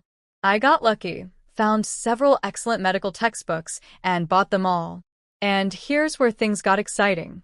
Ever since the Divine Doctor system activated, I seem to have developed a photographic memory. Everything I read just stuck, like my brain had been upgraded from a notebook to a supercomputer. So I was speed reading through everything, cramming knowledge into my skull as fast as my eyes could move. Didn't matter if I understood it all yet. Get it I in there first, sort it out later. I was deep in concentration when a voice interrupted me. Du Ruoxin, stepmom. Standing at the window with her trademark fake smile, Yanqing's wife. Come inside. Let's have a chat before dinner. I was annoyed. She was interrupting my knowledge download. Every second counted. I looked up at her plastic grin and matched it with my own. Sure, Annie do. What about? She frowned. Come inside. I reopened my book. You can just talk from there. I don't mind. Her face twitched. She doesn't mind? A junior telling an elder she doesn't mind being talked to through a window? Like she's a drive-through? But she had an agenda, so she swallowed her rage. Yue dear, I want to discuss something with you. I didn't look up. Maximum disrespect, minimum effort. She launched into her pitch. Now that you and Yanqing are married, I realize I didn't prepare properly. It was all so sudden. So here's my idea. I'll have workers fix up the West Wing room. Nice renovation, beautiful decoration. How does that sound? I finally looked up. She smiled generously. And don't worry, all the furniture currently in the East Wing, I'll move it all to the West Wing for you. My treat. What do you think? I blinked. Think about what? I'd been absorbing so much medical knowledge that my brain was genuinely lagging. Processing power. Currently allocated to memorizing acupuncture meridians, not listening to scheming stepmothers. Du Ruoxin was livid. She'd given this whole speech, and I hadn't even been listening? Deep breath. She repeated everything, word for word. When she finished, I casually cleaned my ear with my pinky. Annie do, you're so young to be this forgetful. Didn't you just say all this? Why repeat it? Du Ruoxin snapped. Are you mocking me? I tilted my head innocently. Wow, forgetful and short-tempered. You're not going through menopause, are you? Her hands slammed on the windowsill. Mask off. Claws out. Answer me. Are you moving or not? I stood up, smiled sweetly, and delivered the kill shot. No. I'm perfectly comfortable where I am. Why would I move? She was seething. But when lunchtime came, she had to sit across from Grandpa and squeeze out a smile so fake it probably counted as a crime against facial muscles. Meanwhile, I was having a wonderful day. But the best part came at lunch. After Grandpa arrived and everyone was seated, Yanqing dropped a bomb on the entire family, just casually, like he was asking someone to pass the salt. Grandpa, are we splitting up the family? Every person at the table froze. Chopsticks suspended midair, jaws hanging open. You could have heard a grain of rice hit the floor. Grandpa's face went dark. Who said that? Yanqing, calm as a glacier. Yesterday morning and this morning, my wife went to the kitchen and there was no food for her. If we're not splitting the family, then someone is deliberately targeting us. He was sitting in a wheelchair, but his presence filled the room like he was 10 feet tall. I need an explanation. His words weren't loud. His tone wasn't harsh. He was a junior speaking to the family patriarch. But somehow, even Grandpa felt the pressure. Because when Ming Yanqing says, I need an explanation, it's not a request. It's a warning. And somewhere at that table, a certain little sister with a pink dress fetish was probably wishing she hadn't dumped that porridge into the slop bucket. Speak. What is going on? Grandpa slammed the table so hard the dishes jumped. The old man was furious, not just about the breakfast situation, but because he could feel it. Right there, right then, staring at his eldest grandson sitting calmly in that wheelchair. He realized something terrifying. He couldn't control Ming Yanqing. Not anymore. Maybe not ever. This kid, no, this man, was the most talented person in the entire younger generation. The family's future depended on him. And he sat there radiating power like a nuclear reactor in a wheelchair, making a room full of adults feel like scolded children. Everyone was shaking. Du Ruoxin especially, because SHE was in charge of the household. The kitchen was her domain. The missing breakfast was her responsibility. Father Ming shot her a look that could melt steel. Explain. Now, his eyes were screaming. You couldn't even pretend to be fair? You useless woman. Du Ruoxin was stammering like a broken radio. I would never mistreat anyone. Everyone in this house gets the same treatment. It must have been the servants misunderstanding my instructions. I'll discipline them right away. Yenching cut through her excuses like a sword through butter. Apologize. Ruoxin thought her ears malfunctioned. You want me to apologize to her? I'm the elder. Yenching's smile was pure ice. Elder? What kind of elder? My wife arrived with a written marriage contract. She's a member of this family. And you couldn't even bother to prepare one decent outfit for her. That's your idea of being an elder? Or are we talking about the elder who lets my wife starve at breakfast? You really think marrying my father means you can walk all over me? Before you bully someone, maybe think about whose woman she is. The entire room collectively stopped breathing. This wasn't new. Everyone suddenly remembered. Yenching had done this before. The first time was when he was just a child. He and his sister, Yenhui, had struggled through the countryside alone, fleeing hardship, barely surviving, finally making it to their father, only to discover Dad already had a shiny new wife and shiny new children. And based on the math, his mom was still alive and married when Father Ming took Du Ruoxin as his woman. Little Yenching was furious, but too young to fight. So Du Ruoxin took advantage. No food, no clothes, calling him a little bastard, letting her son Yanzhou bully and beat him. Until one night, that little boy snapped. Flipped the entire family dinner table, pointed at Du Ruoxin's face and roared. Either kill me, or I walk outside and tell everyone in this compound how you seduced your way in, drove the first wife to death, and abused her children. This was during the founding years of the new nation. Reputation was everything. A scandal like that would have destroyed the Ming family's political career overnight. Grandpa had to intervene, punished Father Ming and Du Ruoxin, calmed Yenching down, kept the whole thing from going public. From that day, Du Ruoxin never dared to be openly cruel again, because Yenching would burn the whole house down before he'd accept injustice quietly. But she never expected him to do the same thing for a woman. A woman who literally climbed into his bed uninvited 2 days ago. Back then, he was a small boy, and Father Ming could at least slam the table and shout, "Beast," even though he already couldn't beat Yenching in a fight. Now? Yenching was a regiment commander. Father Ming didn't dare raise his voice, let alone his hand. Because the old man's calculation was correct. This family's future, its rise or fall, rested on Yenching's shoulders. The military leadership above loved him. If the Ming family wanted to advance, they needed him. So Father Ming tried diplomacy. All right. We know your wife was wronged. But Du Ruoxin is your elder. There's no tradition of elders apologizing to juniors. Yenching dropped the nuclear option. I acknowledge her as my elder? That's my choice. If I don't acknowledge her, she's nothing but Ming Zhaokong's mistress. The room gasped. And if you die before her, whether she gets buried in the Ming family ancestral grounds, that's my decision to make, mistress. He called his stepmother a mistress, to his father's face, in front of the entire family.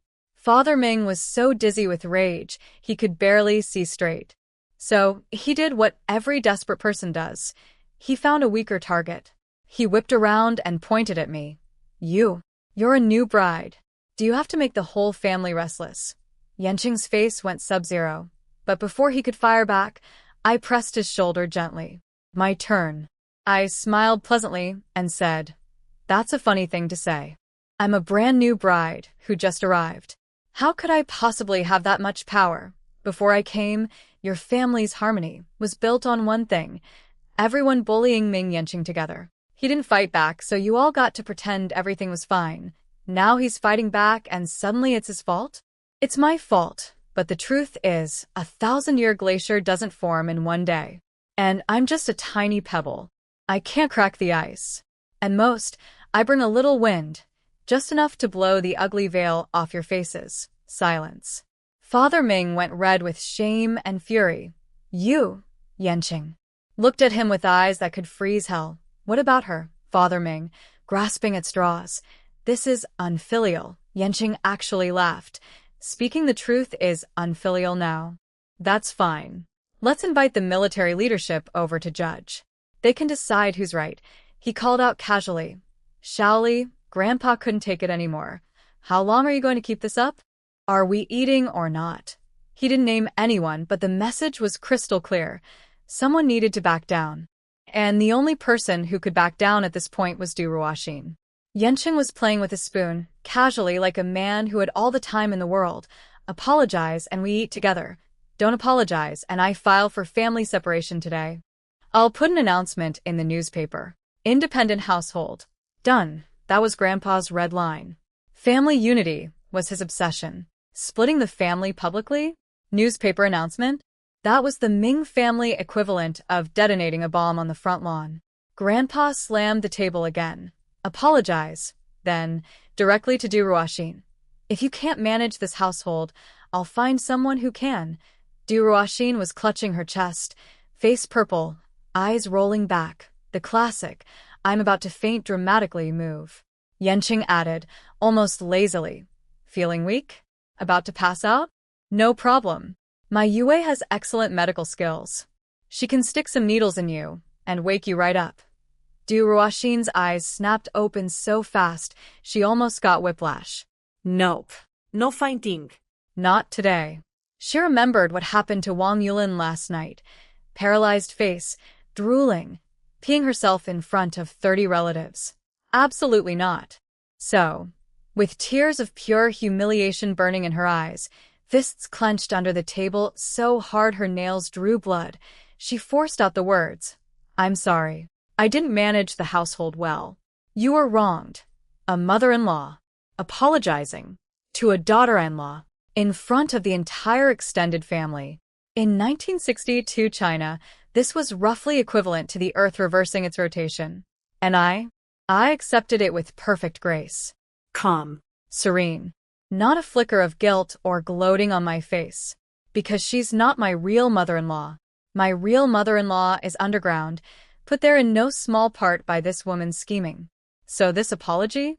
This was the least she owed. Plus, I have the divine doctor system. I'm going to outlive this woman by decades. Her curse of shortened life for apologizing to a junior? Not my problem. But here's the grand finale. Du Ruoxin didn't want to faint. She really, truly, desperately did not want to faint. She'd just seen what happens to unconscious women in MY presence. They become acupuncture practice dummies. But looking at my serene, accepting, completely unbothered face as I received her apology like it was the most natural thing in the world. Her blood pressure made the decision for her. Eyes rolled back. Body went limp. Thud. She fainted. For real this time. The entire room stared at her crumpled form on the floor. Then every single pair of eyes slowly swiveled to me and my needle kit. I smiled. Don't worry, everyone. The doctor is IN.